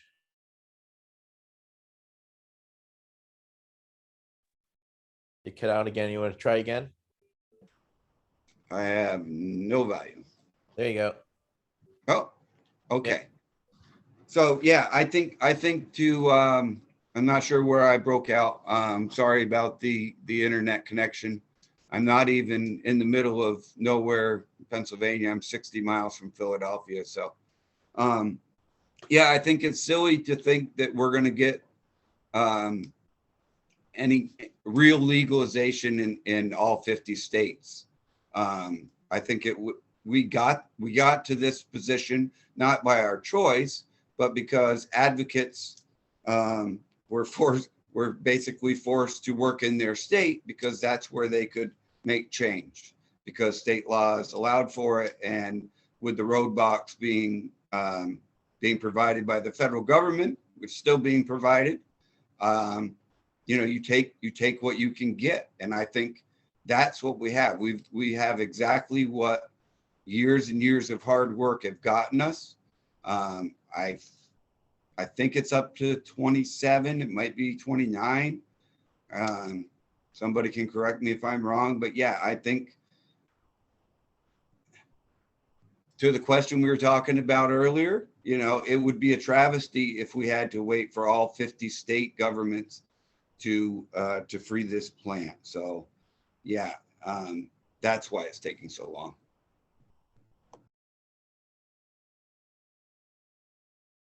Okay, thank you, council member. Going over to council member Landry. Yeah, why it's taking so long for us to see, legalization or decriminalization of cannabis. I think it started just a lack of compassion for fellow humans by when Nixon started the drug war, just looking at one single substance, cannabis, and making it a criminal offense to possess it. Especially when the modern research is done with, and you have FDA approved drugs, a derivative of cannabis with Epidiolex. And I think, we need to return compassion to how we treat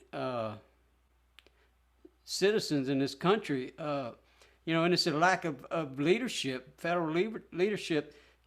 When you have, states contradicting federal law, and then even on a state level, when you have, for instance, Louisiana, New Orleans and Shreveport and Baton Rouge all decriminalized cannabis possession on a small level before the state did. So it's showing that the leadership at the top has kind of lost their way in compassion and listening to science, looking at science, and I think once they return to treating addiction in general as a health issue and not a criminal issue, then we can start seeing some movement on a national and a state. We'll see our leaders, really have compassion, return to compassion. So I think that's what we need to move this ball along.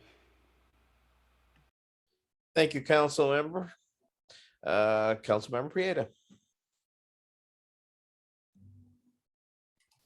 Well, so bigotry and bullshit are two words that come to my mind, and goes back to how these laws were put into place to begin with. They're unscientific. They're not based on anything but fear mongering and a whole bunch of other outdated shit. So beyond that, the funny thing is that when Nixon kicked this off in the early 70s, there was much more that was focused and invested in the health aspect of it.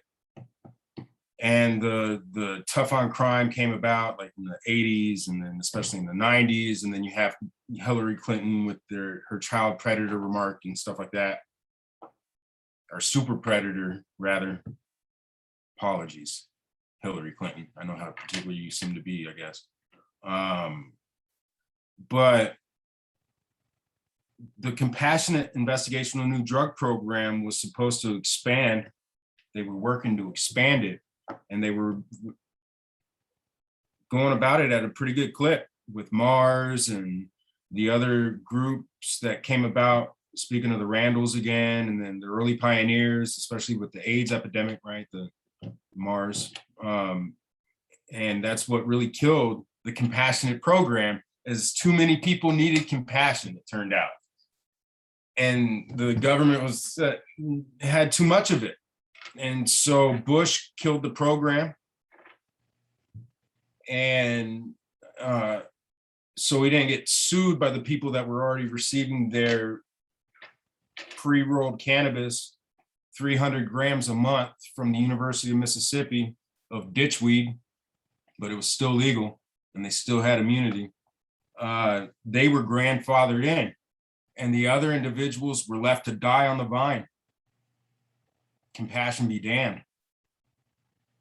So then when we had the blossoming of these, there was over like something like 35 states that by 1993, when the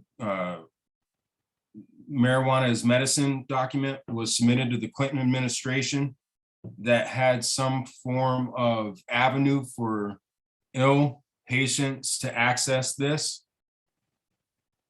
And then it started to get rolled back with more and more fanatical political power bases taking control. And then you have Dennis Perone and Jack Hare, and that's when ATN was doing the work that he was doing, like going around trying to rally the troops again. And then 215 came down, changed the game, and all of a sudden you see cannabis in movies, Rush Hour, where he's smoking weed in the pool hall, and he says it's glaucoma. I got a prescription. Chris Tucker takes it, smokes it. I love that movie. Anyway, Jackie Chan's the shit. But there was a lot of foul things that took place and are still taking place. The DEA's own judge, administrative law judge, Francis Young, said that this is the equivalent of growing tomatoes. It's just, all the science, the actual science point to it not even being listed, scheduled. There are many documented cases going back hundreds and hundreds of years. And when they put this on cannabis specifically, the do not fuck with list, they did so with researchers that were brought in from Europe that really weren't sure about what they were talking about handling or whatever. And so now when they say they want scientific data to overturn what was supposed to be temporary multiple times, they've dismissed the LaGuardia report, they've dismissed the Schaefer report, they've dismissed the marijuana as medicine report that Alice Larry Randall and Bob Randall put forward. They've dismissed all the scientific evidence that Dr. Meshulam has gathered. They dismiss all the scientific evidence that other researchers across the world are gathering. They dismiss the anecdotal evidence that all the veterans and other patients and individuals who are having life-changing experiences are putting forward. Why it hasn't happened is bigotry and bullshit. And we're allowing it to happen. We're allowing it to continue, and shame on us for it, because we keep electing these goons. Why it hasn't happened is because of you, because of us, because of me. We haven't worked harder. We haven't found the right thing. And then there's people out there that haven't even turned to pay attention to acknowledge what's going down. They're too busy talking about bullshit football games and their favorite gossip girl of the week or the hour or whatever bullshit TikTok is trending. Right? And meanwhile, only when they get locked up, only when they suffer, only when they need access, only when they need assistance, only when they need help, then they turn around and say, oh my God, why didn't anybody tell us about this shit? Why didn't we know about this stuff? And it's like, well, fuck you, because you didn't pay attention. And because you didn't pay attention, now you're in hot water. When all of us have been swimming in hot water, barely surviving, barely keeping our head above. And now you want to turn around and say, oh my God, what's going on? Pay the fuck attention. Stop with your bullshit. Turn off CNN, turn off Fox News, go read a fucking book.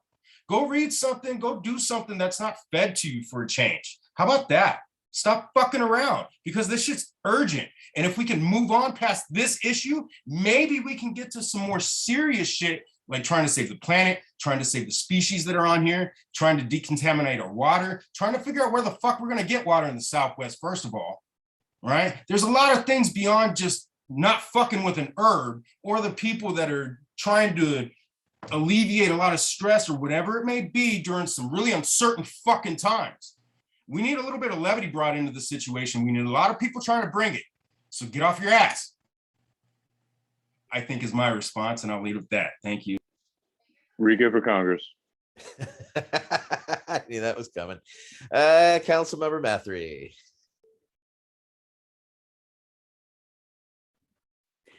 We like your passion there, Rico. You know, you've all said it. It is lack of compassion, as Tony said. It's the fact that if it's not themselves or their family member, people just don't want to, I don't know, some just don't want to get into it. I've run into nurses that I worked with at the University of Virginia, and they'll, oh, you're still doing that, Mary Lynn? And I'm like, it's still illegal. And then I get calls from them. My mom really needs it. So-and-so really needs it. And I help them out, but I say, you know, if you would have helped me way back then, maybe you would have been moving forward. Clearly it's greed that's in there. And that's the scary thing now, how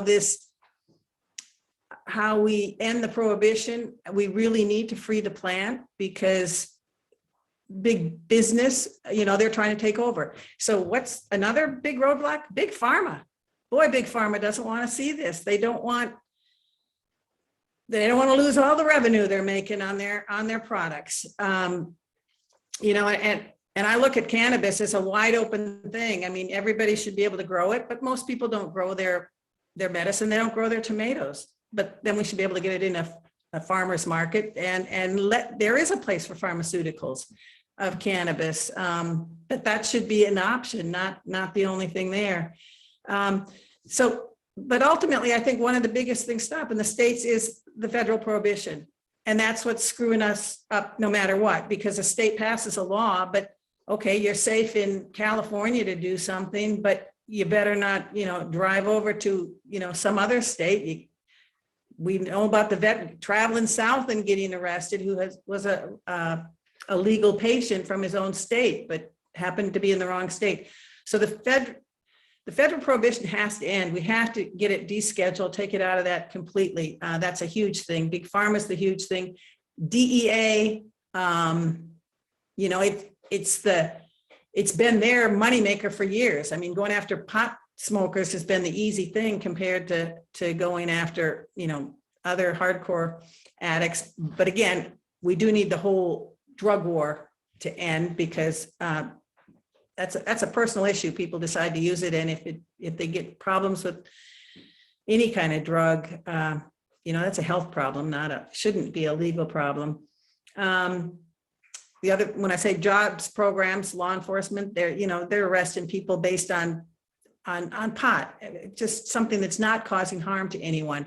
The prison guard union was a big factor with California trying to get it legalized, because, you know, they like their prisons full of cannabis pot smokers, because they're not that dangerous to deal with. I think racism is still here, and yeah, we've demonized, the drug war has demonized drug users, and, you know, people need to recognize it's any one of us. And I laugh, because when we say we don't want a drug user, and you turn on the TV and that's all they're doing is pushing drugs. You know, you got something to help you sleep, you got something to help you study, stay awake, to study, to feel good, to do whatever. And yet certain drugs we've decided are bad. So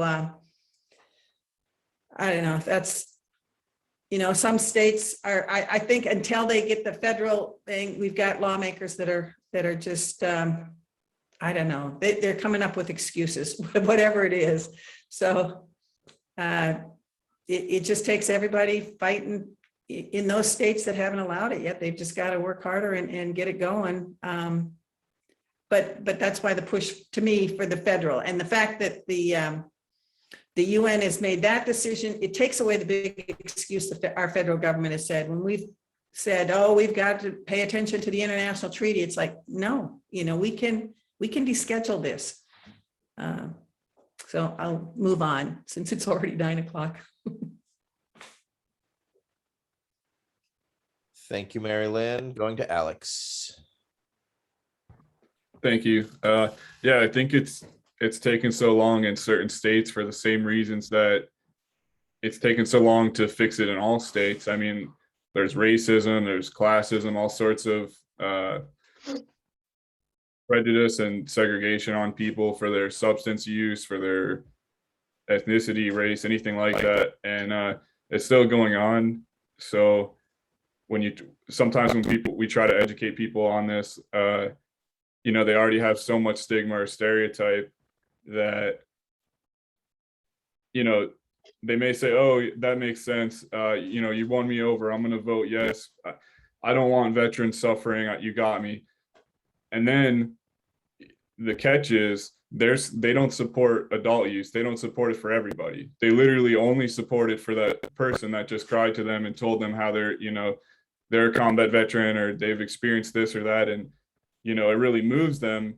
But unfortunately, when you need them to vote for something else, or it's for any other situation, they fall back to the reefer madness. They're like, well, they just want to get high. Well, they just want to get this. So a lot of these states come out with this bullshit, like 1% THC, 5%. Oh, we'll do this, we'll do that.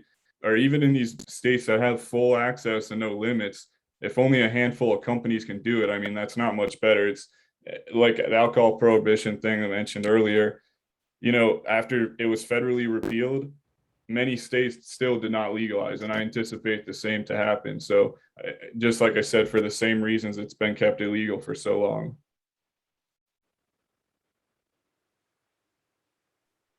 Councilmember Pearson.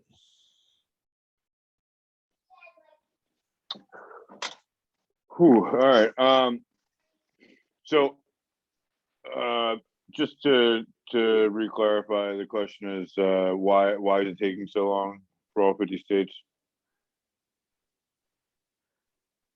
Yes. Well, I think that the heart of it is people are resistant to change naturally. The fear of change is something that next to public speaking, is a serious concern for people. It puts them out of their what is normal to everyone's everyday life is something that they find going against their beliefs. And the system that we have put in place, a lot of there wouldn't, if the drug war went the way that we thought it was made for, which is combating drug use. A lot of jobs would be lost if cannabis becomes when cannabis becomes legal. But I don't think the issue is not realizing the benefits of and how many jobs will be created. So I think those are the big factors. Is the constant propaganda that had been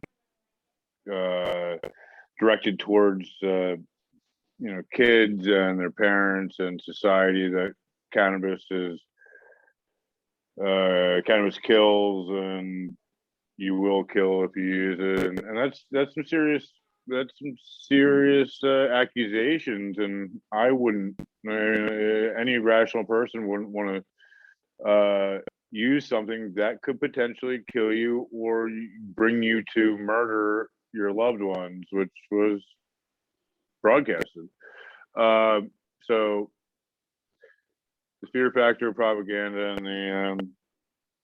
and the loss of jobs that are specific to government governing.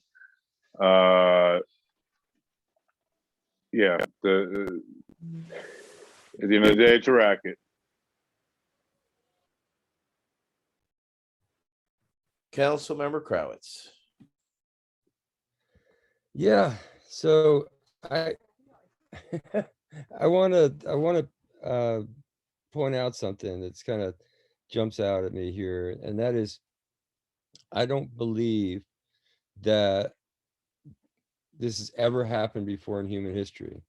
I don't think people get that. You know, we it's all normal for us. It's been our whole lifetime. You'd have to be very close to 100 years old to have been alive before cannabis prohibition started back in 1938, or I guess 1914, even when you start looking at the state laws.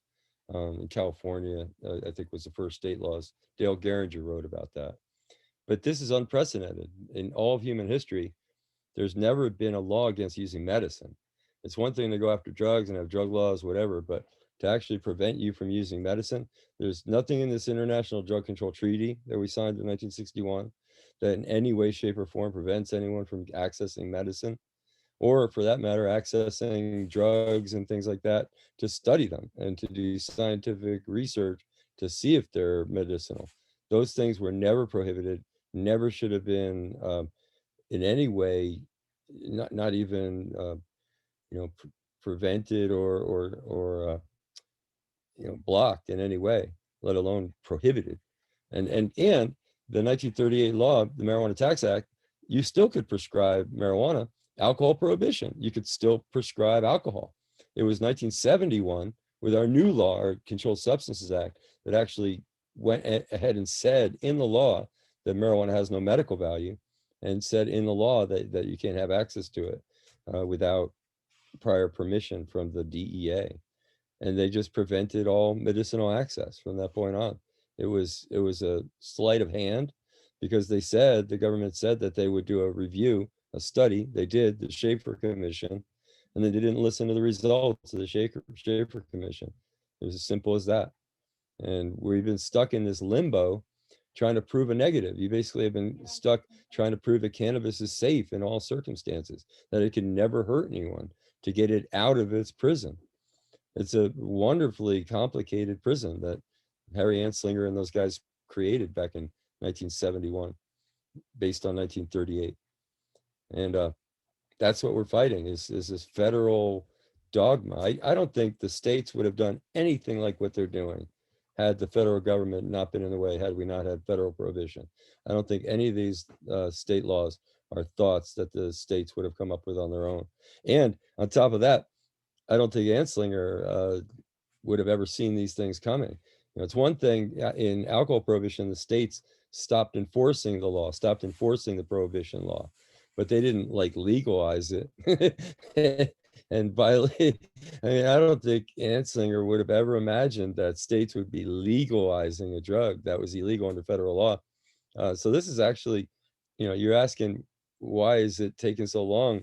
I would flip it around and say, isn't it amazing we've gotten any to do this, to really step into the fray and oppose the federal government, basically have a sort of a slow motion civil war. And that's what it looks like to the rest of the world, a slow motion civil war, where the states are fighting against the federal government on drug policy. So the federal government really better get its act together, because it's doing real damage to our federal system.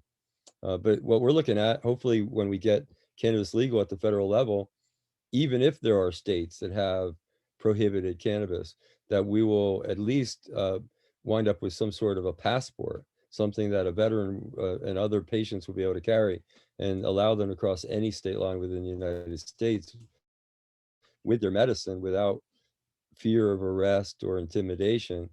It's interesting, this concept came up recently. It's the Dormant Commerce Clause. And if the Dormant Commerce Clause is in effect, which it is in the draft that they've written so far on the federal law. They haven't specifically taken away the Dormant Commerce Clause, meaning it's still in effect. If it's still in effect, there won't be any state law to oppose us. There won't be any dry counties in the United States. So that's an interesting fight that we may have to fight to make sure that this Dormant Commerce Clause does kick in, or if they remove it, that they specifically allow us to have that passport that we need so that we can travel freely. So this is a debate that's not over yet, as you can tell from what I'm saying, but it's definitely going to influence every single state. And it's the bridge we're looking at it. It's coming, and it's coming pretty quick here. Thank you, sir. Well, basically, outright lies, misinformation, not educating you on your rights, keeping you dumb and stupid. Racism, complacency, legislative bullying, gerrymandering, and they've blinded you with baubles and kept you distracted so you won't get involved and will settle for what you have instead of what you could have. So, little things. So everybody else has touched on it as eloquently as possible, but I just wanted to just brass tacks a little bit. So the next question we've kind of really answered, and this question is geared toward veterans. We have living in those states that do not have medical cannabis access or retail cannabis access. What can veterans and activists in these particular states do to be effective in bringing about safe access to cannabis where they live? So we've all talked about how to get involved and how to get active locally, and how to necessarily plug in. So the only thing that we didn't necessarily touch on is one of the things we're working towards is we're working with the VA. We're trying to access them so that we could have federal patients put on our VA cards. So then we could travel through 50 US states and US territory without having what happened to Sean Worsley and Ebony Worsley. It shouldn't happen to any veteran or their spouse to have to now deal with, an arrest because of your medicine. So by working in the VA, of course, the VA allows us to have discussions in current states where it's legal. So that's one of the things that we're trying to do is nationally, which it's very hard to do it in a state setting because the VA is a national issue. But you can talk to your VA doctor, you can talk to your VA physician, you can talk to your healthcare team about cannabis or even about your cannabis use if you are in an illegal state. If you're in a state that does not have any type of law, there are still people using, there's still cannabis in Alabama, Mississippi, Kentucky, and all these other states. I've scored weed in all these states back when I was an activist. I know first freaking hand, okay? There was no medical system, there was no that. So the traditional market exists in every state, territory, and corner. However, those protections are not afforded. And until we change things at the VA and at the national level, you're not going to. So we taught you what to do and told you what to do. So we're going to move on to our next question, which is, unless anybody has anything to add to that, that's pretty succinct. Okay, then I'm going to go on to the last question, which is, how many years do you think COVID has set back our movement? George. Okay, hopefully we can get through this. I think we will, because it's going to be short without the audio confusion. I think it has set us back exactly 0 years. You're talking to a group of people who got together in the middle of COVID and have got a few things done in this short time. I think the legislatures have moved during COVID. Virginia got legalization during COVID. So I think a lot has happened, and I'm not sure that it affected the movement. It would maybe be a bump in the road is the most I will see it as in the future if I was trying to predict. I don't think it's going to be a huge factor. Councilmember Landry. Yeah, I'll go along with George. I think it actually strengthened the movement because virtual meetings have were just on the edges. Everybody was trying to get to the Capitol or to their local council, and because those meetings went virtual, I think people were forced into technology and the learning curve and learning how, Zoom works and how we can, broadcast, for instance, like Louisiana, I broadcasted a medical cannabis committee meeting this morning on my Facebook. And, it opens the door to people that can't make it to the Capitol. A lot of times they're, 4 or 5 hours away on the other end of the state. They can't see those meetings, or they're not aware of them, at least. They can see them if they go to the legislative website. But I think it, learning how to use this technology for, at least for, for some of us, not digital natives or something, it's helped us out a lot, the COVID shutdown and isolation. We've been forced into technology, and I think it's only going to get better. The more people listen to this and get involved, I think it's going to help out. Thank you. We'll go over to Ricardo. So I think it's quarantine and COVID and everybody being locked down has generated a windfall politically for our movement. And we've been able to put that into tangible proof with the green paper that we submitted to the United Nations, along with additional commentary, along with 3 of our council members having an official intervention where we addressed the world body, which was pretty cool. And then we submitted that to the White House Office of National Drug Control Policy, and then recently to the sponsoring offices of the Cannabis Administration and Opportunity Act. And for me personally, what I've seen is that it took a lot of cagey politicians who in public are very good at engaging ninja mode and popping smoke and disappearing and hiding behind their staff who are blocking for them and keeping you out of meetings, keeping you away from engaging with them, right? And during quarantine, where are you at? Everybody's behind the computer, right? Unless you're MIA, unless you just stop doing your job, you should be on the computer. And if you're saying that members of your constituency or members of the public can't attend your meetings, what are you doing, right?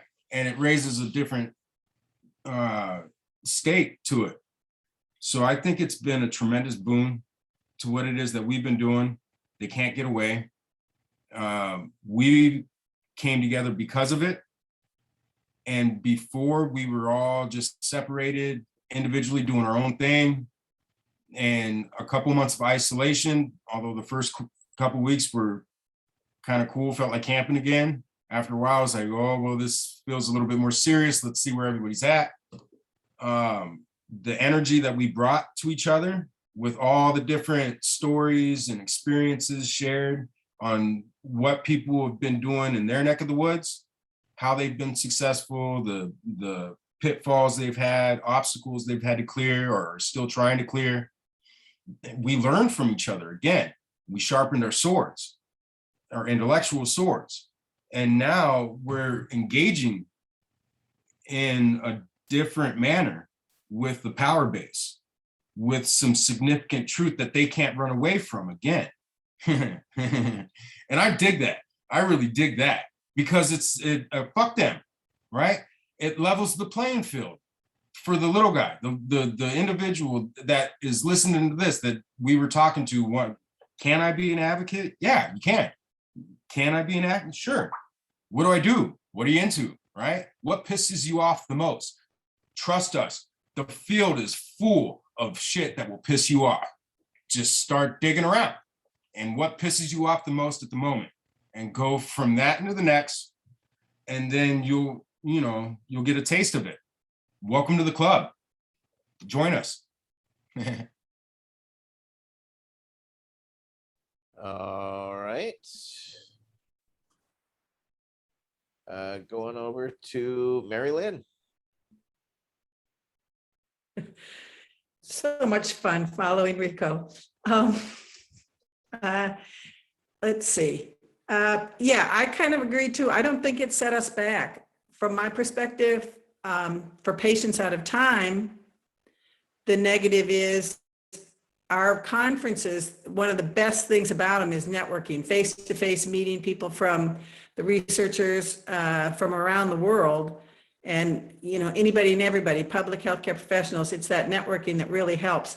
But other than that, yeah, it's, you know, COVID has caused an increase in suicides, increase in domestic violence, increase in depression, a lot of different things. And at the same time, some people are finding cannabis being helpful to kind of help maintain sanity in their homes when they're trapped in the city in some place, and they're all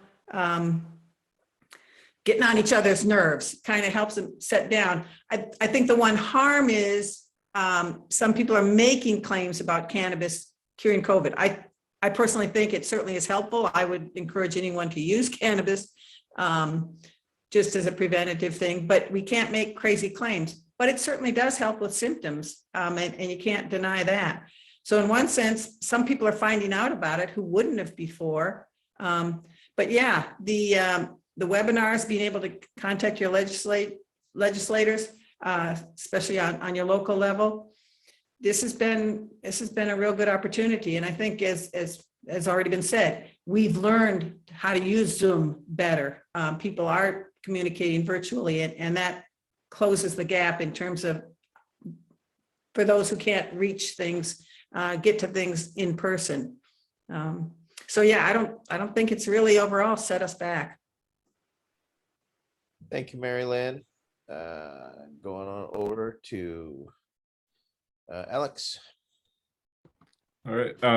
Yeah, I agree. I would say in some ways it's slowed things, like in-person petitioning, especially earlier in 2020. I mean, you couldn't legally do some of this. And you know, so some states missed deadlines. I can't remember the specific states, but I do remember reading that there was a tangible effect like that, like specifically directly inhibited the petition gathering effects in some other states. But in other senses, like already said, it's been faster because of COVID. People are, you know, it's actually easier to reach people than before COVID. I've noticed that it's easier to reach out and get on a video call like this with people that you otherwise would have no way of speaking to, or they just wouldn't have the time.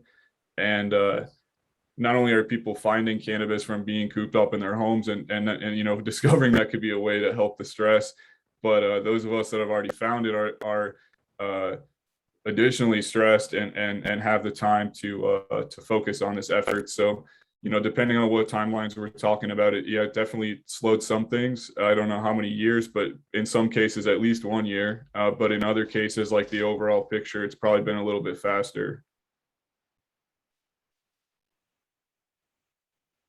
Thank you, sir. Going over to Pearson. Well, I'm gonna have to agree. I think we definitely as a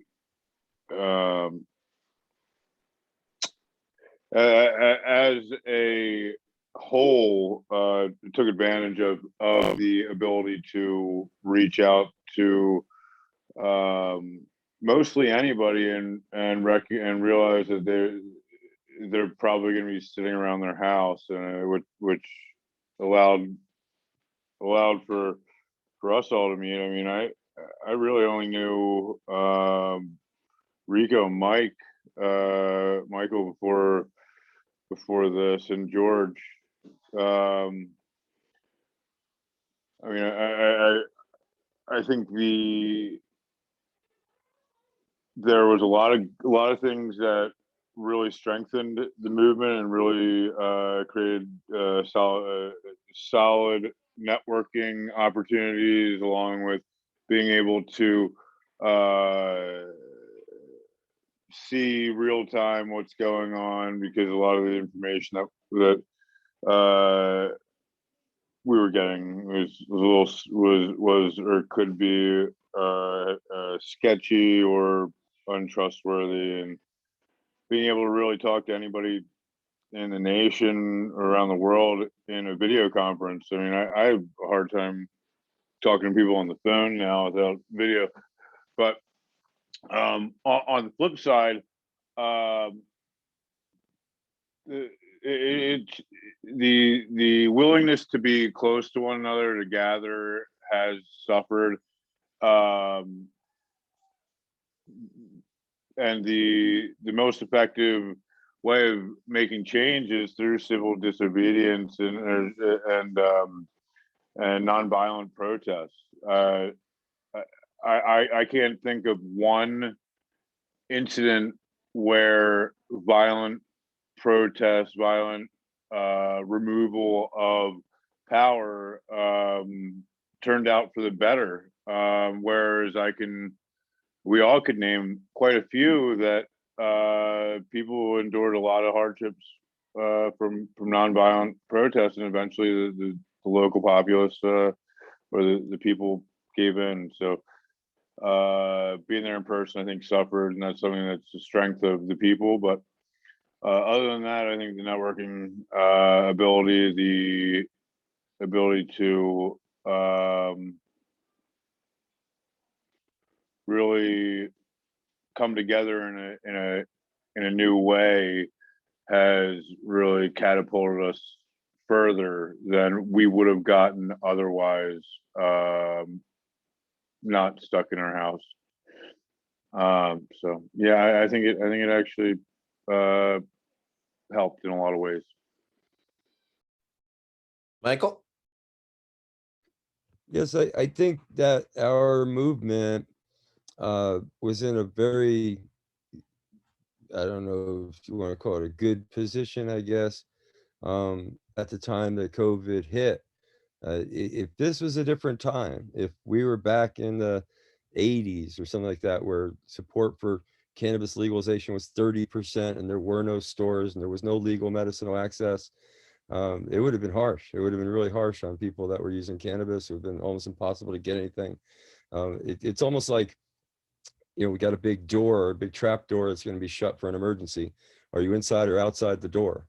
And because cannabis was an accepted product, because it's legal in so many places and being used as a medicine in so many places, and being so useful and helpful, as Mary Lynn described, in so many places, I think it made it inside the door. So when the door shut on COVID, cannabis was on the inside. And it has been hard on funding. It's definitely been hard on trying to reach people in a way that's, I guess, our main thing in the cannabis movement was these big gatherings for funding. So it's killed the, like the Seattle Hemp Fest, and it's really hurt the ability for like high times gatherings. And there's a lot of things that have been really hurt by this. However, it's been declared an essential commodity in many places. So in those places that considered it, I think all of them actually considered it an essential commodity, meaning that you could get cannabis even when you couldn't get toilet paper. So it's a strange world we're in, but I think cannabis has actually made it through this pretty well. Thank you, Michael. I think it's been set back about a year. I think that even though we have organized, we've missed some opportunities for lobby days and in-person meetings with our legislators. Yes, being isolated, we have found different tools and we found different ways to organize. And I think that may speed up the overall time, I think, that we have lost over some of the gains. But I think, again, I'm going to plug our lobby day in May again, because, that's, at this time, this is all dependent on if there's another variant or any other type of issue. And there's now an R1 variant that is now resurfaced, which is now even. Yeah. So, but tentatively, it's just getting out and getting involved, finding our ways to plug in. And this is our way to plug in. But we won't know what we lost by losing access to these meetings, in person, what impact they could have had, because as Michael did state, we did have a hot hand. Things were going rather